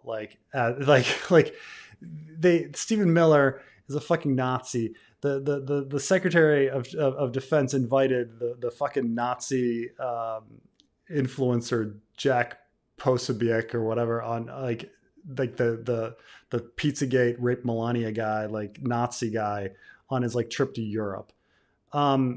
They're fucking Nazis. They're completely focused on like blaming everything on DEI, which is just a stand-in for black people. Like that's all it is. Like they're sitting there going, oh, he's a DEI hire, so he was a black hire. Like just say that. Like they have these codes, but it's like clearly that's what it is, right? Like you're just angry about black people. Like everything is DEI. That's just their code. They're like, oh, the government's filled with DEI. We're trying to root out the DEI. Remember when I said like these racists, and I've heard them plenty. They really do believe that like the government is just black people in bureaucracy checking like cashing checks. And so when they're talking about like rooting out DEI, they're talking about rooting out black people and replacing them with white people. Like this is clearly in their mind. Like yeah, they're it's straight up Nazis. I'm not denying that it's not Nazis. Okay, I'm with you. It's scary fucking shit. Trump seems brain dead at this point, but all the people around him are fucking crazy. And Preston, do you think Democrats would refuse to fund the government unless Republicans impeach and convict Trump? Yeah, I wish they had spines like that. I wish. Yeah,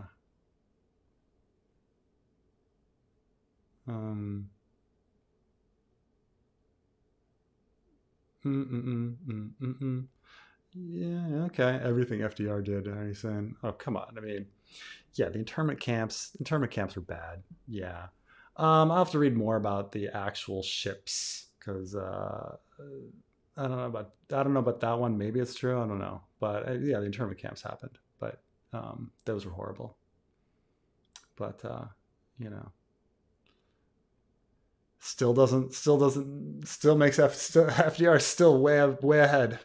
Still way ahead, even considering all that. It's kind of like, you know, again, it's like Thomas Jefferson. You're like, do I still like him even though he raped a 16-year-old slave?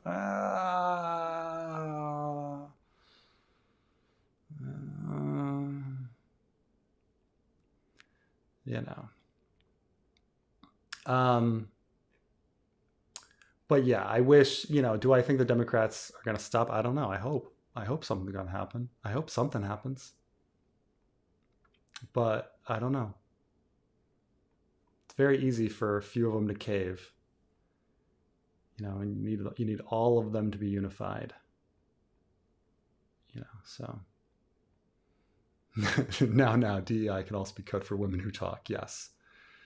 It's true. DEI is the new N-word. I completely believe that. Yeah, not black, the N-word for real. No, that's true. True.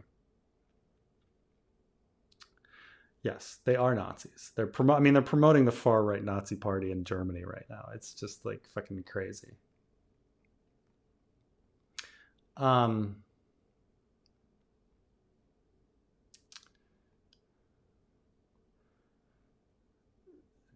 don't hold either house. No, they don't. But the idea is that because the majority in the so the way budgets work is in order to pass any legislation because of the filibuster, you need a majority in the House. You need 60 votes in the Senate for certain types of budget bills.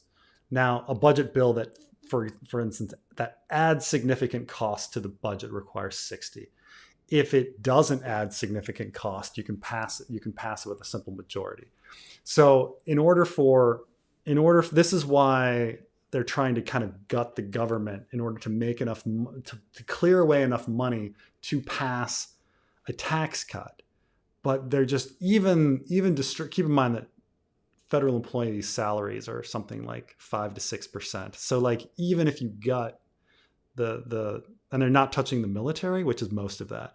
So you're talking about like all of the actions of Elon are like trying to shave a 1%, you know, like not coming anywhere close to paying for the tax cuts is what I'm talking about. It's like not even coming close to paying for a tenth of the tax cuts. So this is why they start going for the big items like Medicare, Social Security. That's where you're going to find your money if you want a tax cut and you don't want to touch the military. You could of course touch the military. You might find a lot of money, but they're trying not to do that.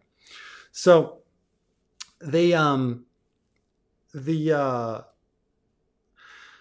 but even if they go with that gut and the heavy changes and everything, and they try to get simple majorities, their majority in the House is so paper thin that they're going to have a couple of Republicans probably defect, and it'll be difficult to pass a budget.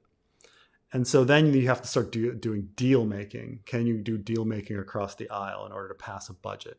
Because you essentially do have two types of Republicans. You have the budget talk Republicans who want to slash everything and and and get a tax cut. But then you have like Republicans who who realize that their state is filled with people that rely on, because red states are poor, so that rely on food stamps, for example, like, and that know if you cut off Medicaid and Medicare and food stamps, like everyone in their state will be hurt and not vote for them. So of course there's like also social program spending Republicans. And so these two Republicans getting along to pass a budget is hard. With so they try to like reach across the aisle and get Democrats. And that's how they passed the budget last November, is they had Democrats, they made some deals with some Democrats. So yeah, so that's why you kind of like, will there be a government shutdown? It seems really likely at this point, if things hold together for another month. I mean, it's really fucking hard to say that things will hold up I mean, it's been one fucking month and things are just holding together with strings. Will it make another month and then a fucking and then a government shutdown? Like, ugh, God, ugh. I'm sorry I'm late. Is your job at risk? Maybe. It's like everybody's eventually, like, it's just been going step by step. But so far, what they went after first was probation. So when you join government, you have a probation period of a year, and then you, as a civil servant, you then you get protection from something called the Merit Service Protection Board, and it makes it very, very difficult to fire somebody after that. But what they can do is they can order an agency to have something called a reduction in force plan. And it's uncertain whether reduction in force is about actually removing people or removing positions. And a lot of agencies have vacant positions, but would then get pushed. And reduction in force plans take like a year to implement. So it's right now in the short term, maybe not, but who knows what's going on? Everything's fucking crazy right now.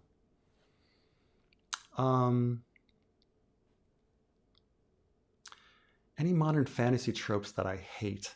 Any that I like? I think I'm at this point where I do hate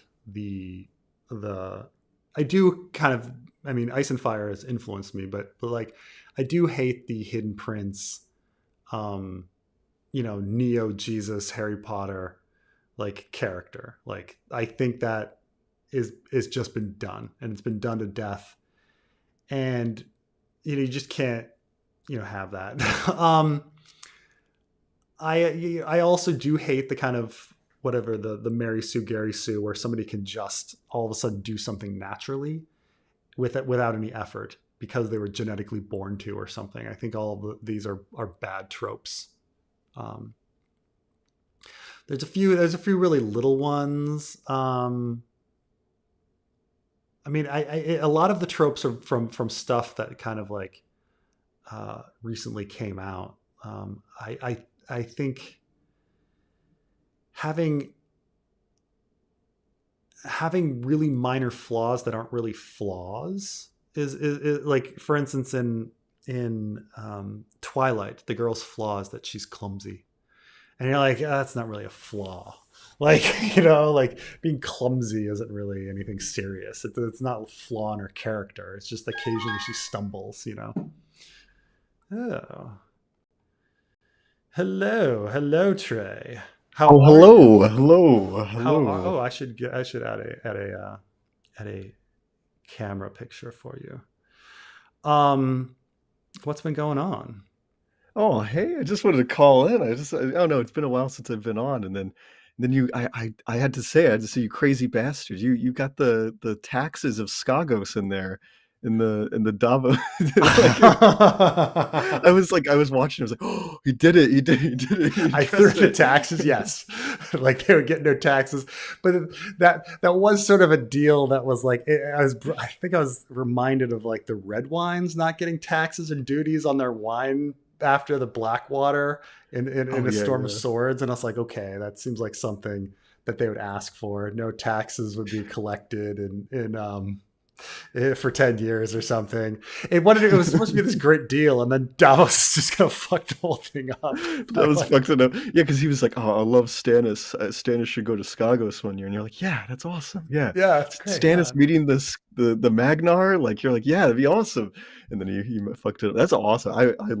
As you were like, I was watching the video. I was like, "Oh, this is good stuff. This is good It stuff." took Like, I me a like the long twist at the time. end. I mean, this is why like people are like been wanting it forever, and I've been like thinking it over. And keep in mind that like it's also like a lot of people have sent me Davos like ideas and Davos entries, and a lot of it is like reading them over. And keep in mind that like somebody else's idea that they really like, and then sometimes people think like if I don't take that idea, it's like that I didn't like it. But it's like no, it's like I do like it, but also I see problems with it, and that helps me think Mm. about a different idea that I like even better. And so it's like really helpful in a kind of back and forth sense. But it was a lot of people sending in ideas and bringing stuff up, and I think my live stream about the Davos story and people making comments where I was just like, what things would work, and I was like, yes, we need like, well, we need somebody mentioned the the sex thing, and the minute the sex thing and the sex and unicorns thing came, I was like, okay,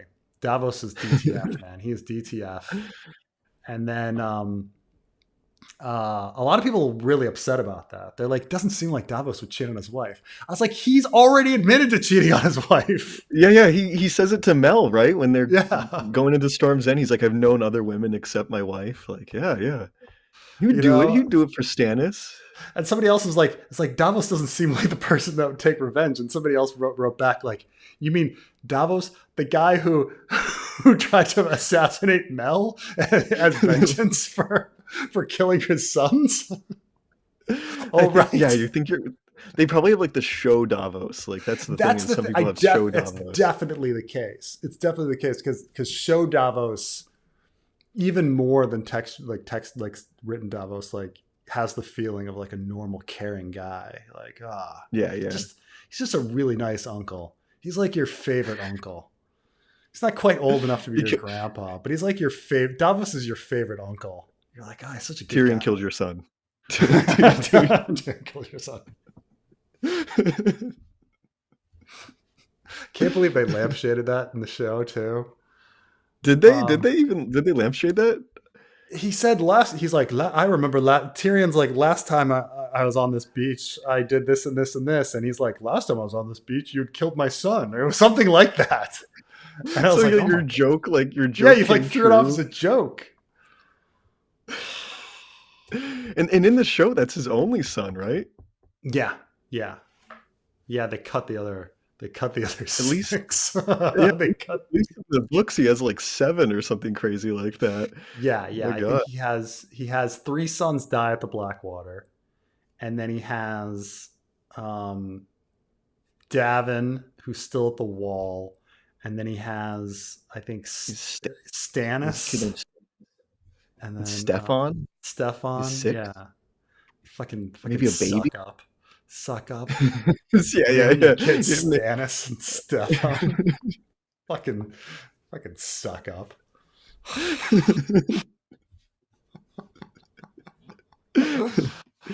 He's gay. Eh, He's gay for. Or wait, no, no. Isn't it Stannis is gay for him? It's not. Davos is gay for right. Stannis. Sorry, yeah, I have it the He's other way got around. like that's the thing is he's not even gay. That's why he had to jerk him off because he has to do everything. Has to do everything for Stannis. But I'm looking forward to Davos's wife getting captured by John Con and things like that. Oh And yeah. yeah, Because I always wondered with like with the Davos's wife and stuff being left behind, like after Stannis goes to the wall and stuff, and they're stuck there. Like, why didn't Cersei or Kevin or something try to I don't know, hold Davos's family as ransom or something. I guess they think he's dead by this point. I don't know.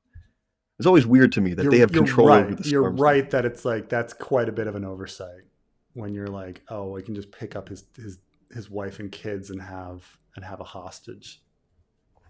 And it's like never addressed. They don't even talk about it. That like, oh, like Stannis's hand, he left his family and kids defenseless in the Stormlands, like a region that we own.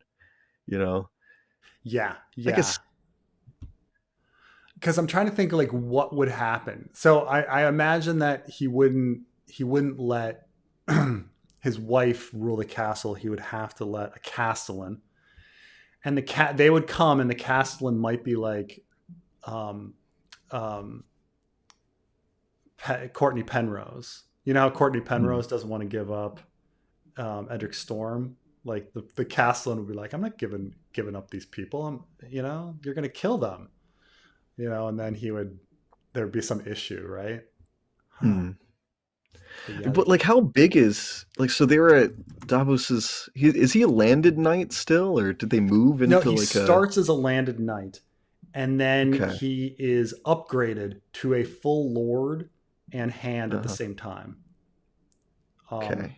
I think in Storm. And did they move? Did they move into like a different place in I, accordance with I think that? he Like, just like upgraded him in title. It's like you are now okay. a lord, even though you have the exact same amount of land. You know, Yeah, he's somebody Lord of the Rainwood.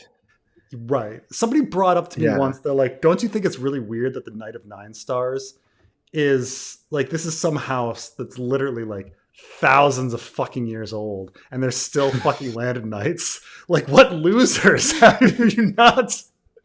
How'd you not get promoted to Lord in fucking 8,000 years, you motherfuckers?" You're right. You're right that like, yeah. That is a huge 8,000 years. So wait, they've existed for 8,000 years and Let they me let haven't me let me think improved their about this. station because that is insane. Because like that's insane because that's like literally like the Ice Age. Like that's Ice Age time period, and your house Yeah, is not advanced. Templeton, House Templeton. What? Um, yeah, it's run by the Knight of Nine Stars. Their history during the Andal invasion. Lucian Templeton, the Knight of Nine Stars, was an Andal knight. Okay, so I'm sorry.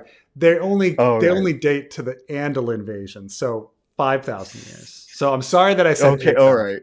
All right. Okay, only Sorry. Five. 5,000 years. We're only talking like you know like ancient Egypt, like kind of age on these landed knights.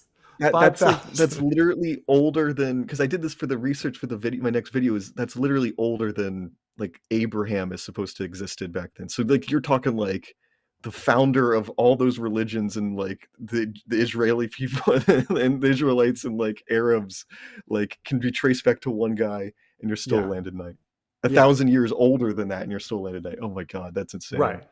And keep in mind like this. Keep in mind that during the Andal invasion, Sir Lucian Templeton, the Knight of Nine Stars, was an Andal knight, and he participated in the Battle of the Seven Stars under the leadership of Sir Artis Arryn. And Lucian may have slain Robar Royce during battle. So they're like right at the beginning. They're like, and he's like, "Wow, you were awesome, Lord, Lord, Lord, landed knights." And he's like, "Fuck!" Like,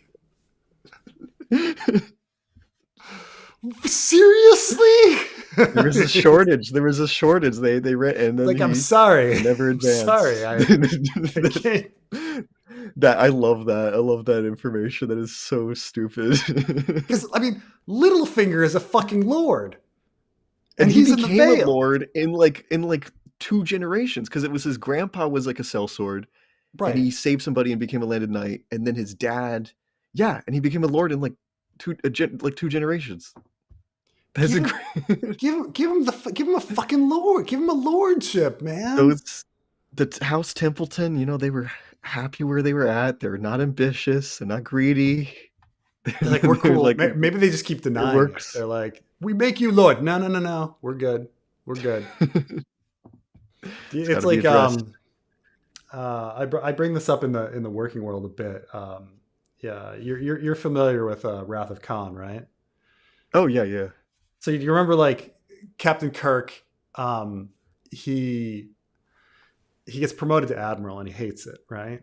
And so because he's taken out of the action, and then the Genesis trilogy happens, and then at the end of the Genesis trilogy, for saving the whales and all that, they he gets he gets court-martialed for stealing the Excelsior, and then but because he saves the world through time travel in Wales, they were like, okay, well, we can forget about that, but we're going to demote you to captain and then give you the Enterprise back. And he's like, woohoo, yeah, back at captain, you know? Um, that's how House Templeton sees it. They're like, we do not want to be promoted to Lord because then we're out of the action. Like no one, no one's having us lead the battles as Lord. They're all leading in the rear. I'm the fucking Knight of Nine Stars. I am fucking slashing shit up.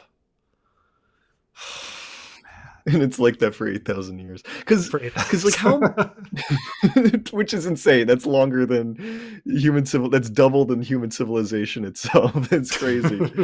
My gosh. So like Landed Knights, like, because I just think of the hedge. I think of the Sworn Sword, like where you see like the type of castle that Eustace has, and it's like a shitty one room, and he has just like a whole bunch of peasants, like I don't know, like a village or two that lives around him. Like, does it vary? Are there some Landed Knights that have like way more, or is every Landed Knight that small? It's a really good question, and I do not know because I'm thinking of the other Landed Knights. Like I think House Dalt, they're Landed Knights. Barristan's Landed Knight, right? Yeah, or his family, Selmy. House Selmy is a Landed Knight. Selmy, I think so. And like I think maybe House Hasty and the Mountain That Rides. According to semi-canon sources, House Selmy are only Landed Knights, aka George R. Martin at Kansas City in 2005. Those semi-canon sources. Semi-canon sources. Oh, because it's that RPG resource book that they sometimes would put in the. Man. Okay, George said they are Landed Knights. Would not go into detail about how Selmy. That doesn't sound semi-canon. That sounds pretty fucking canon. Sounds pretty canon to me. Yeah, directly from George. Yeah. Yeah. So. I like in the appendix of A Dance with Dragons, however, the head of the house, Arston Selmy, is listed as a full lord. Okay. So, yeah. So it's much like religious canon, it contradicts. So, and and they've got 55 werewolves at the fucking House Selmy. There's just so many fucking werewolves now south of the neck. Forests and forests, like full fucking forests of werewolves just fucking going on for acres and acres south of the neck. Because the Andals just didn't burn anything. Just, yeah. Man. Why isn't Jon Con more suspicious that the old Blackfire supporting houses like Strickland are trying to put Rhaegar's son on the throne? Oh. I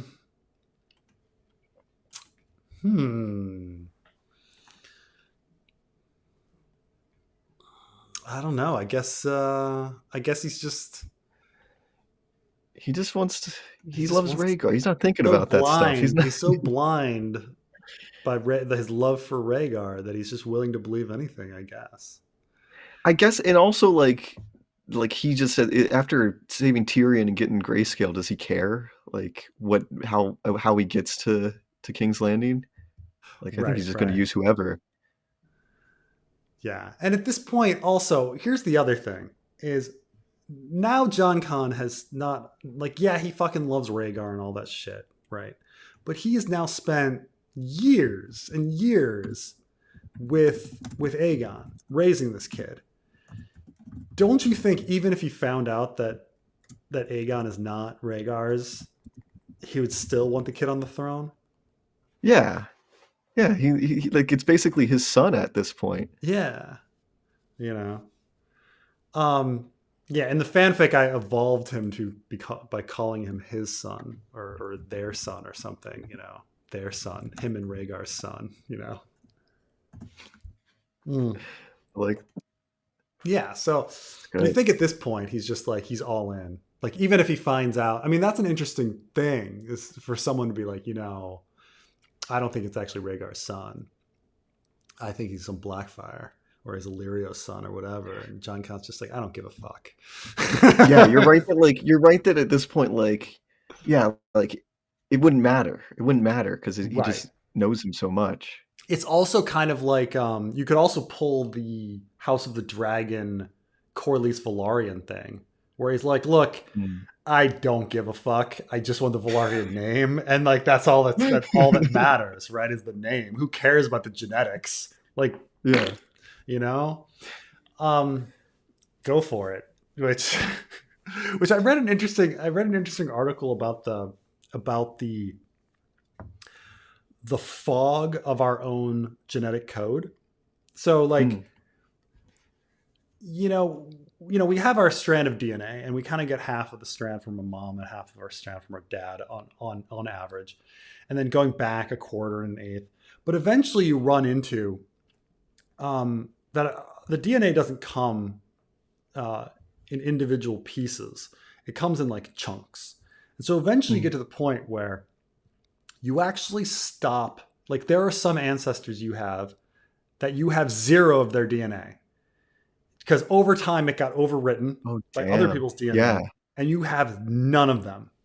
Um, and you have no idea which ones like you know are yours or not. I think the exception might be your mitochondrial and your Y or something like must go back or something. But like there's a lot of these ancestors in the middle where you have no fucking clue how much, if any, of the DNA you have. And that point begins at like about 300 to 400 years back. Like you start dropping people. Um, and so that means in the future as well, like you can care about your kids and you can care about your grandkids, you can care about your great grandkids. But after about 400 years, like you've got no like you have no guarantee that any of your genetic code is in your descendants. So like Yeah. you just don't fucking know. Like, so there's this fog of where you came from, and then you kind of Mm. become a being, and then the fog kind of leaves, right? Um, but in Westeros, these names are around for fucking 8,000 years. So I'm saying Corlys has a fucking point. You Yeah. know? Like, who cares if That it's it does actually it. Rhaegar's kid? Everyone's gonna think it's Rhaegar's kid. Or I know that would be a good speech. Like Rhaegar, like he's like, I know it's not Rhaegar's kid. You think I'm fucking stupid? Like, it doesn't matter. It doesn't matter. Everybody believes that it's Rhaegar's kid, and through him, Rhaegar's memory lives on, and so Rhaegar lives on. Mm. It doesn't fucking I matter if like it's, that. you know. Dang. I really like that. That's like a genius idea for him to be. I forgot that you'd done that with the fanfic where it's like that's our son. Like it's like Yeah. they're like gay son together. That's beautiful. I don't know. That's great. I love my dead gay son. You I ever love my see dead gay Heather? son. Yeah, yeah. That's from Heather's, right? Oh God, such a brutal, such a horrible, dark scene. But I'm sure it's contradicted. I wonder if he like, you know, I have to go through the text again to see if he actually like 100% believes that it's legitimately, or if there's any workaround. You think I Mm. know that? Did you ever see the Martin Short character? This is Martin Short character where he's this lawyer and he says something and he's clearly been caught like he's clearly caught in a lie or he's clearly caught not knowing something. And so defensively he goes, I know that. You think I don't know that? I know that. Like he clearly didn't. But he's just like, I know that. You think I didn't know that? I know that. John Con. I John know Con that. doing that, that'd be great. You think I didn't know Of that? course it's Illyrio's son. Yeah. I saw the hands. whatever. He brought up his dead wife's hands for no reason. Yeah, of course. Who are you casting Ashara in the prequel?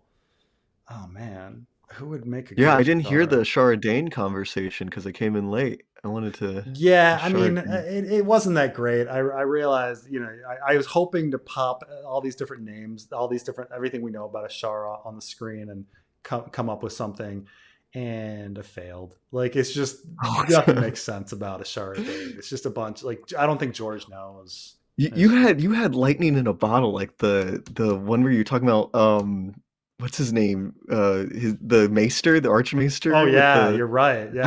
I listened I listened at the day after and was like like it made so much sense. It was genius. I And it was like know the it Great made so much sense. Council. Something George totally didn't think of made perfect sense. It made like it was like one of the few times I've heard like a new theory on here and like real time where I was like, holy shit, that's really good. That's just that's awesome. All right. Let's see. Let's see. Who would be a good Young young dark-haired actress that exists today?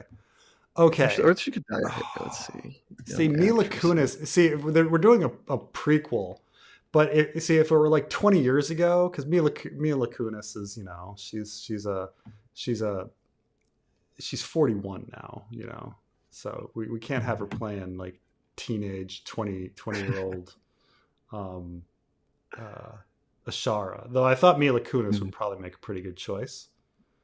Um, Anya Taylor-Joy. yeah. Let's see. The woman that played Hawkeye. There's Haley Steinfeld. She gets put some violet contacts in her or something. You know. You need somebody really striking, right? Like that's with You're kind of she has right. to be like really like kind of like whoa. Like it's quite Yeah, I a mean, quite a person there. she's pretty, but like you'd have to. Who's the girl who plays Wednesday? She's pretty striking with her like Oh yeah, square yeah, Jenna square Ortega. jaw. Yeah. Yeah, Jenny Ortega. Jenna Yeah. Ortega. I'm sorry, it's a porn star name. Um, Yeah, I could see that. I could see that. Young Ned. yeah, no, yeah. Let's go with Yeah, let's Jenna cast Jenna Ortega. Ortega. I think we got it That'll get down. yeah, that'll get like the kids in, like the teenage Zoomer crowd That's will watch right. it just Plus, because of Jenna like Ortega. because they're pushing the whole like Dorn is like hyper Spanish now. We've got you know yeah. So yeah, add some violet eyes, and then we got it down. We got it down. I think that would work. Yeah, yeah, I think so too. Then Ortega it is. You ever seen the skit of her? It's an SNL skit where it's her outside the Waffle House. No. Oh, that's pretty Is it funny. funny? It's just like her What? having this like really serious conversation with her boyfriend about moving away and like their hopes and dreams. And then there in the foreground and in the background, it's just fucking like this absolute like redneck having an event at the Waffle House, like standing up on the counter and being like you screaming stuff. And it's just, yeah, it's pretty funny. As much as I bashed SNL earlier in this. Um, are the Freys named for Junius Frey? I don't know. I mean, Mm. I guess they have to be named for somebody, right? I kind of always thought it was like into the fray, like I'm going Mm, into the fray, like expressions, because George kind of does that sometimes, where he uses these. yeah, like where do Uh, you, when he's not naming them after his friends or like writers that he likes, or yeah, yeah.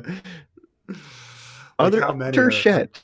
yeah, or yeah, or like poo jokes, right? House Templeton words happiness is complacency.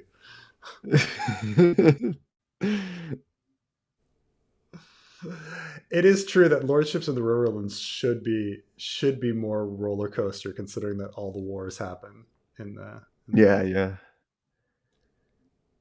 Like uh, realistically, like I don't we've talked about this realistically, like no house should be like older than like a couple hundred years, right?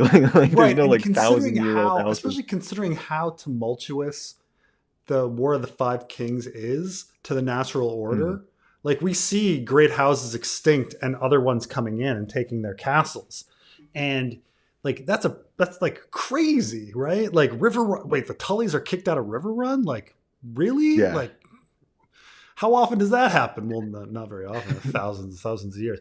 Okay, but this is happening at the same time as the Starks getting kicked out of Winterfell. Yeah, that's right. Whatever. Shit happens.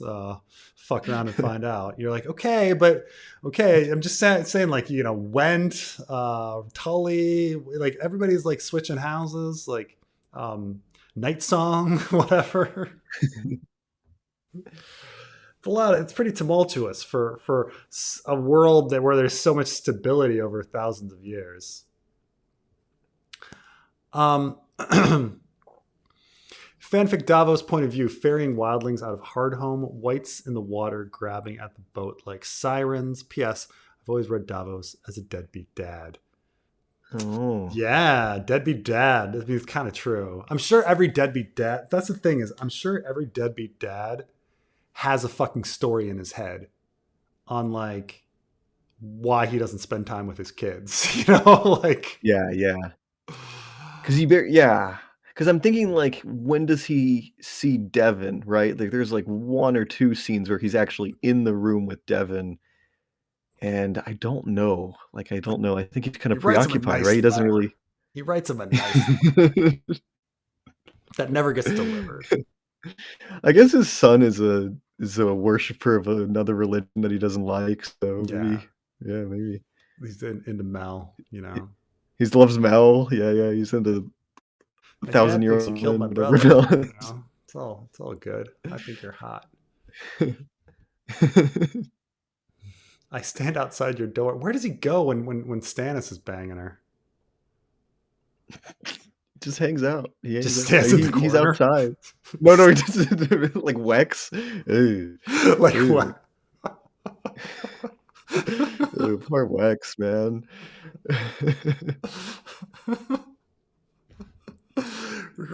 Oh God, was Wex in the room when he was banging Kira? Is that the idea? I Uh, think no, I think there's a scene where he is, right? Like, he's in the room and, like, he kicks him awake. Like, Theon is having sex with somebody, he kicks him awake. He's like, "Oh, check that out," or something like that. I yeah, don't you're know. right. Like he wakes up and Kira's in the bed and Wex is in the room Yeah. like sleeping on the floor at the foot. Yeah, Wex Wex deserves so much better, you know? Wex it's great. Great to have Wex back. Great to have Wex back. Was Wex born mute, or did he become mute over time or something like that? Yeah, we have no idea. People are like, is he a little We have bird? no I clue. don't. Who knows? But it's a pretty brilliant line. I quite like his introduction, how Theon's introduction of him, which was I think he Oh, yeah. says he says he was born dumb. He was born deaf and dumb, but and had no right like, but that didn't stop him from being like as clever as whatever. Like it was something. I've got to find it. It's a fucking good line. Um, Is Wex is like a Botley or something? What is Wex? yeah, he's a Botley. He's a Botley bastard. Wex Play. Oh. Um, Have him take, Christopher Botley, he becomes the new lord. He gets legitimized. there you go. Most squires have loose tongues, but Wex had been born dumb, which didn't seem to keep him from being clever as any 12-year-old had the right to be. You know, So That's like, good, that's good. right. Like Theon fully recognizes that the kid's not dumb, but everybody thinks he's dumb. You know, because he's deaf or because he's mute. He's not deaf, but mute. Yeah. Um, but yeah, fanfic. Davos ferrying wildlings out of Hardhome, whites in the water, grabbing the boat like sirens. Here, so somebody pointed out this problem with my because well, before I put up the timeline, I was struggling with whether or not if you're Robet and you were trying to get to Winterfell, would you go to Eastwatch and try to go down to Winterfell by land, or would you sail all the way back to White Harbor and try to go up the White Knife and get to Winterfell that way? And I guess we, but then the people are like, well, if Rickon arrived at Eastwatch, like, wouldn't they immediately have told Jon? Like, that would come in the letters, like the dead things in the water and all that's going on. And I'm like, oh, you're kind of right. So I think Robet and Wex need to return to White Harbor, but Davos, I guess, can stop at Eastwatch if he wants. I mean, they don't have to go to the same place. I'd like to get some POV eyes on those mammoths and like Gren and Pip and Alardim and the everybody else that's hanging east. The religious zealots, yeah, everybody else there. Because the giants are trying to go through there. Yeah, that'd be cool to have a POV. Because you're right, yeah. Because he set up Pip and Gren being at Eastwatch, and there's just no POV in that area. And these are like supposed to be, I don't know, Jon's best buddies and stuff, and they're named after Lord of the Rings characters and stuff. Like, yeah, it is kind of weird. Yeah, so we got to get, I guess, maybe when he's escaping, they do something to damage the ship, and it can't make it that far, and it makes it as far as they can only go to Eastwatch in case they were thinking about. But I think if Davos was escaping, wouldn't he want to go to Stannis anyway? So he would probably want to go to Eastwatch rather than going back to White Harbor and going up. So I don't know. Robet to White Harbor and Davos to Eastwatch. You got to get him to Eastwatch. So much shit. Got to clear out all the plots from the north. Fucking. Do you have any idea what to do with Stone Snake? Stone Snake. I just wouldn't do anything with Stone Snake. Stone Snake's dead. Have like a wildling. How can Stone Snake be dead? It's been like, if he was coming back, he had 3 books to Can he be come hanging back with Benjen? Then what do we do with Benjen? I was saying maybe like a wildling has his shirt or something like that. That's the way to clear that plot thread. So I know exactly in my head what's going to happen to the rest of the mutineers, what's happening with Gilly, what's happening with Alistair Thorne. I know what's happening with them.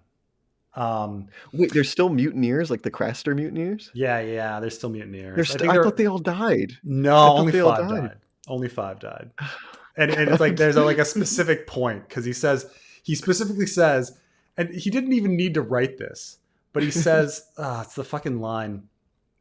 This is like the Brave Companions. Like, we don't need to have. We don't need this many fucking Brave Companion plots. I know. Like, you could have just had him die. Yeah. We don't. No, like, you could have had the whole lot killed by Brienne, and it would have been done. Right? It's like, I don't like. Nobody's in the audience being like, actually, you could have had the whole lot killed by the Brotherhood Without Banners. Like, off screen, they're hanging. Yeah, they could have all died with Septon, or they could have all died by the Mountain's hand when he took the fort. They could have said, he forced Vargo Hoat to eat himself, and he cut off all the rest of the Brave Companions' heads. Done, right? Hollis, like he can't help himself. Like, no. Urswick the Faithful. Like, who gives a shit? Urswick the Faithful, Zolo the Fat, the fucking Ibanez kid. Like, it's fucking. They're all gotta be dealt with. God, I seriously thought all the mutineers were dead. Like, I thought, when Cold Hands killed the mutineer, like, and fed them to Bran, I was like, we're done. Thank God, no more. So unfortunately, here is our quote from Bran 1. Oh God. Men, the stink of them filled the world, alive. They had been as many as the fingers on a man's paw, but now they were none. Dead, done, meat, cloaked and hooded once. But wolves had torn their clothing into pieces in their frenzy to get at the flesh. Those who still had faces wore thick beards crusted with ice and frozen snot. The falling snow had begun to bury what remained of them, so pale against the black of their ragged cloaks and breeches. Black. 5. Very clearly 5. And, you know... Could they have not died? Some died before that? I mean, they could have, like, you're saying there's like a mutiny among the mutineers? Yeah, and they kind of showed that with during the mutiny itself, that like somebody's dead and another guy's dead, like the mutineers were killing each other during it. I know, but Oh, and then in the appendix, oh no. Damn it, George. In the appendix of A Dance with Dragons, at Craster's Keep, the betrayers, once men of the Night's Watch, Dirk, Allo Lapand, Garth of Greenaway, Monty, Grubbs, Alan of Rosby, Clubfoot Carl, Orphan Oss, Muttering Bill. God, there's four left. Motherfucker. Fuck. Clubfoot Carl, Gin Alley. He's still is Clubfoot. Yeah, is he? I think the only one that we know is dead might be Clubfoot Carl, because I think he finds the Clubfoot. Or maybe it's Lophand. It's one of them. That is ridiculous. I put their names in the fanfic in the Sam chapter about them still like dealing with Gilly's sisters. Yeah. That is so funny. Okay, with Stone Snake, like I'm trying to figure out what he would know. Like if he comes back, like he shows back up at the wall, like what could he tell them? Like what the fuck? Know? Like if anyone on Earth could make sense of, like, first of all, you have to make sense of Qhorin Halfhand and the Qhorin Halfhand story of A Clash of Kings, which is by far the most nonsensical story in the entire tale. Like I can't, like, there's no making sense of like what the fuck like is going on with Qhorin Halfhand. Like that just, but say you make some sense of Jon's story in A Clash of Kings, which makes no sense. And like you could reveal everything with Stone Snake. Be like, well, what Qhorin was trying to do was this. Because nobody else is alive. Because Qhorin's dead, and like that like Qhorin was trying to get Jon the whole time. He had planned for Jon to end up right. Like they wanted to get caught or something. If you're the type of people that believe that there's like some super secret backstory to Mance, like that because the Mance story contradicts itself and is nuts. And if you're trying for something with the Mance story, you could relate it to the Qhorin story because they were both at the Shadow Tower, and have Stone Snake reveal stuff on Mance too. Okay. I mean, there's that. Okay. And you could have him meet the Weeper or something like that. I don't know. You could have intel up on the Weeper, like he's been running ahead or something. I don't know. Yeah. Okay. I could see that. Yeah, being used to resolve the Jon story, because you're right. The Clash of Kings Jon story is really weird. I don't know what they were up to. Yeah. Okay. Yeah. Okay. I mean, George was writing really fast. That was a really fast writing period. Just wasn't thinking. Just read it. Because I think like Stone Snake is one of the things I think just like I don't know. I don't think that's going to come back. I think like that's a dropped plot thread. I think. Like, and we're just supposed to assume he's dead. Like Al-Ardim. Like I think Al-Ardim, right. he's right. Probably dead. Yeah. As much as I love Al-Ardim. Right. I mean, I've had a lot of people tell me like, okay, like because you remember my analysis of like the Game of Thrones Eddard story where like Lord Derry comes with all the peasants, and the peasants are all lying, and it's weird, and they're all like making up crazy stories that don't make any sense. And some people are like, yes, something was weird and fishy there, and George dropped it. like Yeah, it's that it was a just mystery box. Like it was a mystery box, and he was just like, I it don't was a know, and mystery he box moved he just on. never came back to. Are travel times inaccurate because maps are made by the maesters who don't have technology to make accurate maps? Probably, but I'm trying to think of like any besides like Stannis getting to the wall really fast. Which they kind Are of lampshade. They Yeah, kind of which they do lampshade kind of that he had lampshade, like with the burn. abnormal winds. Yeah, Yeah. like super abnormal Uh, winds that get them like faster than anyone could humanly possibly get there.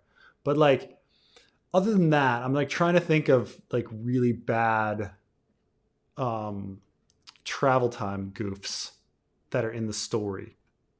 I mean, Kat gets to King's Landing pretty fast, I suppose, at the beginning, but yeah. not inhumanly so.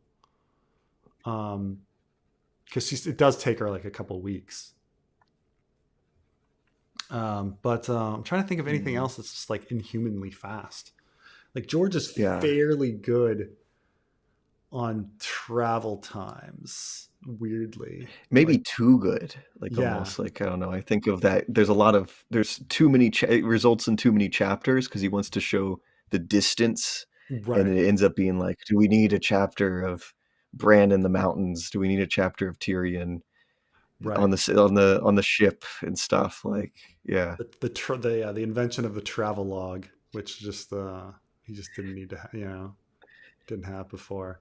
It's so weird that like when you look back at a Game of Thrones, like the the Battle of the Whispering Wood and how important that battle is, and it oh happens yeah, off screen, like right. We don't even see it. Yeah. right.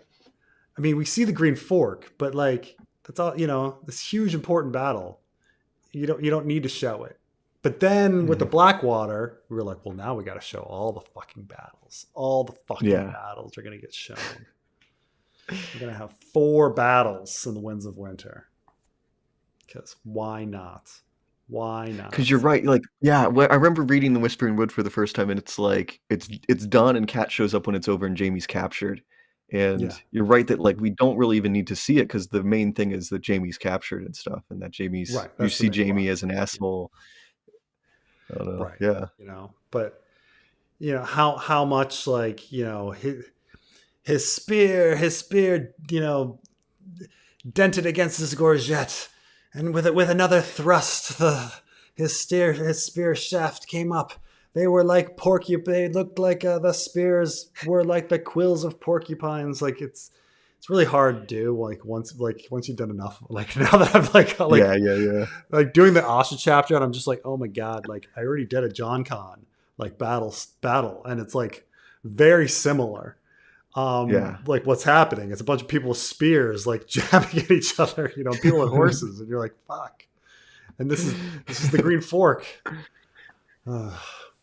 Oh god, you're right that, like, making especially the fact that there's 4 of them, like, to make each one fun and unique and interesting, it's, like, Yeah, impossible. yeah. No, I mean, I'm working on it with working on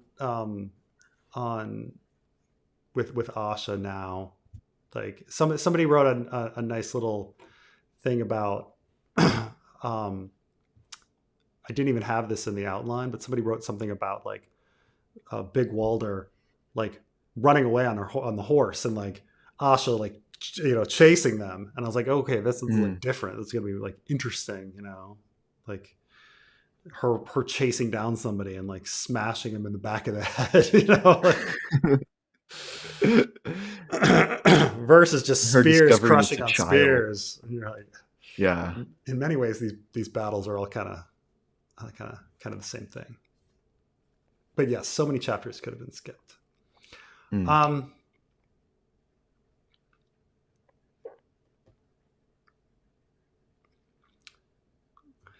the people in charge make the maps on their own boundaries. That's true now, ever with the India and Pakistan and the Gulf of Mexico and the Gulf of America, East Sea, and all. Yeah, we'll see about this Gulf of Mexico. I mean, it's Gulf of Mexico forever. I mean, It people was still call called that people. before America was even a country. It was called Gulf of Yeah, Mexico in, like, the 1500s by the Yeah. conquistadors. It's also very, very difficult to change things in people's, like, people still call it Saigon, and it's been Ho Chi Minh Mm. City for long, like for 50 years, or not quite, but 46 years. But it's been Saigon. Everyone calls it Saigon. Mm. No one calls it Ho Chi Minh City, except if you're like buying a ticket to it, right? The other one I was thinking about was like actually changing it in the minds of people. Like it is really really hard because people just Mm. keep calling it something. But I'm trying to remember something else that was just called something. I lost my train of thought. It's too bad. But the Which Twitter and X? He calls it yeah, X. That's your weird right ringer kind of like but no one's gonna start calling it the Gulf of America. It's just such a yeah. silly concept. Oh, you know what I was thinking? I was thinking about Puerto Rico. There's another one. So Puerto Oh Rico. yeah. So Puerto Rico, it's literally like it's Spanish speakers. It's Puerto Rico. Uh, it's always been controlled by Spain. Okay. I mean, before it was American. Um, so why is it called Puerto Rico? Well, it's because the Portuguese drew all the maps, and the English Oh. sailors started calling it Puerto Rico because they were using Portuguese maps, and the Americans picked it up from the English. And so we all still call it Puerto Rico. The Portuguese name for it, when like it's Puerto Rico, the Portuguese never owned it. Like, so it's really weird. I mean, Puerto Rico is easier to say, so I think that might be Hmm. another part of it. Like it's easier to say Puerto Rico than Puerto Rico. But yeah, yeah. Um, It is hard. You're right. Like I think of like Mount McKinley and how they're yeah, using the traditional native name, but a lot of people just say Mount McKinley because it's easier to say. Yeah. yeah. The Bombay Mumbai switch, yeah, that's true. And the Peking Beijing worked. It's true, but the locals at least were all were calling it um, Mumbai and Beijing. The Peking comes from a romanization of the Manchurian language and the Manchurian name for the city, um, which is weird. And the Hmm. counterpoint, Istanbul. The Greeks still fucking call it Constantinople, but Oh yes, yeah, yeah. yeah.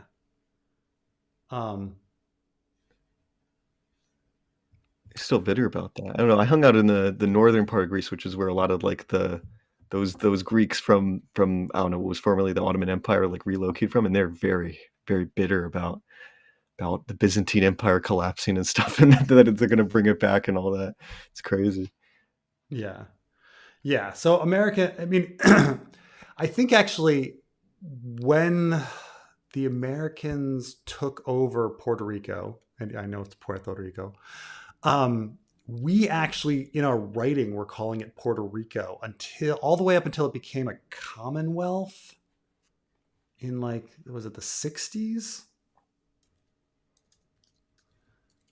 So like we called it, like the Americans called it, because America took it from Spain and Spanish American War, so that'd be like 1895.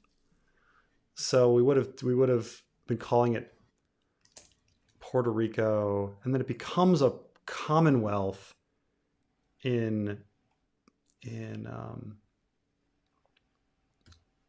in what the fairly late territorial constitution in 1952. Yeah, so the Americans called it Puerto Rico like for a good 57 years, even though we're English speakers and they're Spanish speakers. But man, oh man.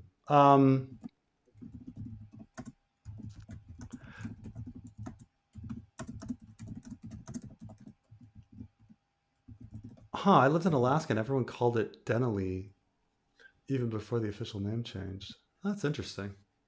Yeah, I was talking more like people not from Alaska. Like a lot of people not from Alaska use McKinley still. Like I don't know. I use Denali, but yeah, a lot of people still favor McKinley, and maybe it's a political thing. I don't know for them. Yeah, I think it's just, I think it's probably just like you remember because McKinley was a president, so you're just like, okay, I know the name McKinley.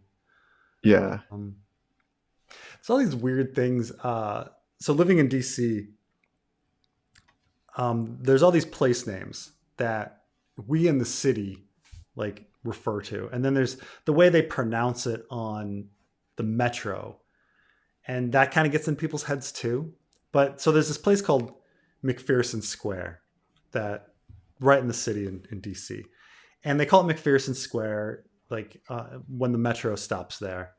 But it turns out the family calls they're called the McPhersons, and it was never McPherson; it was McPherson. And you're like, how did everyone start calling it McPherson, and then it just like stuck, you know? And then there's Judiciary Square, and for some reason the Metro people they call it Judiciary. It is never like I've lived in DC for all they always call it Judiciary Square. I'm like, how are you getting judiciary?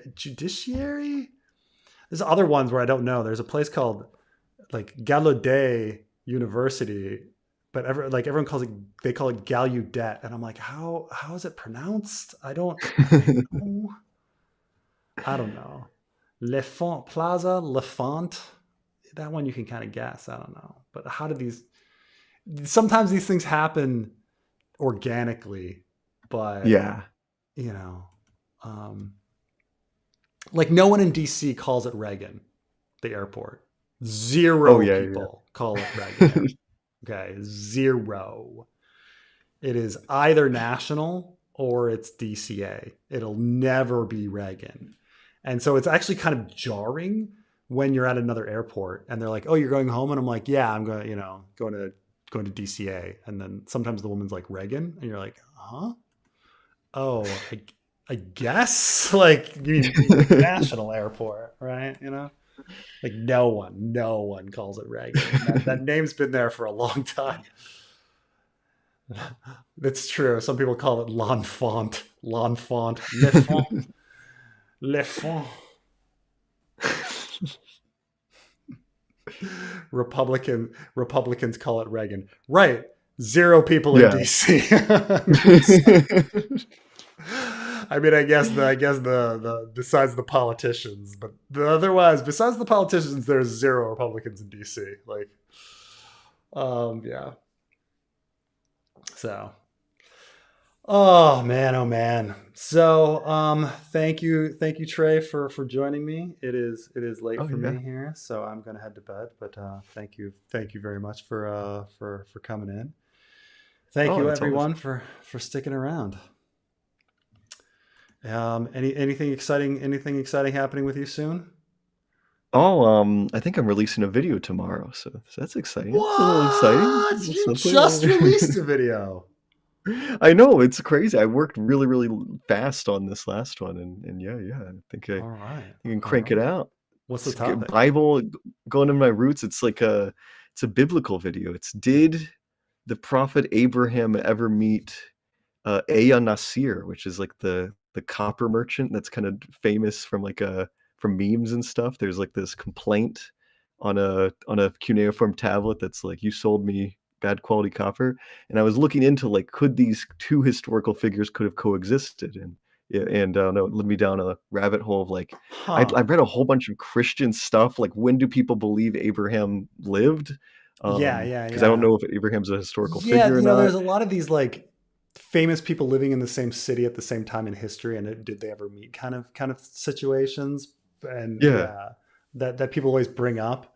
And yeah, this would be okay. This is interesting. All right. This is like an ancient version of that. Yeah, I was inspired by those type of posts where people are like, yes, like Joseph Stalin and Hitler were living in the same city in 1913 or Right, whatever. right.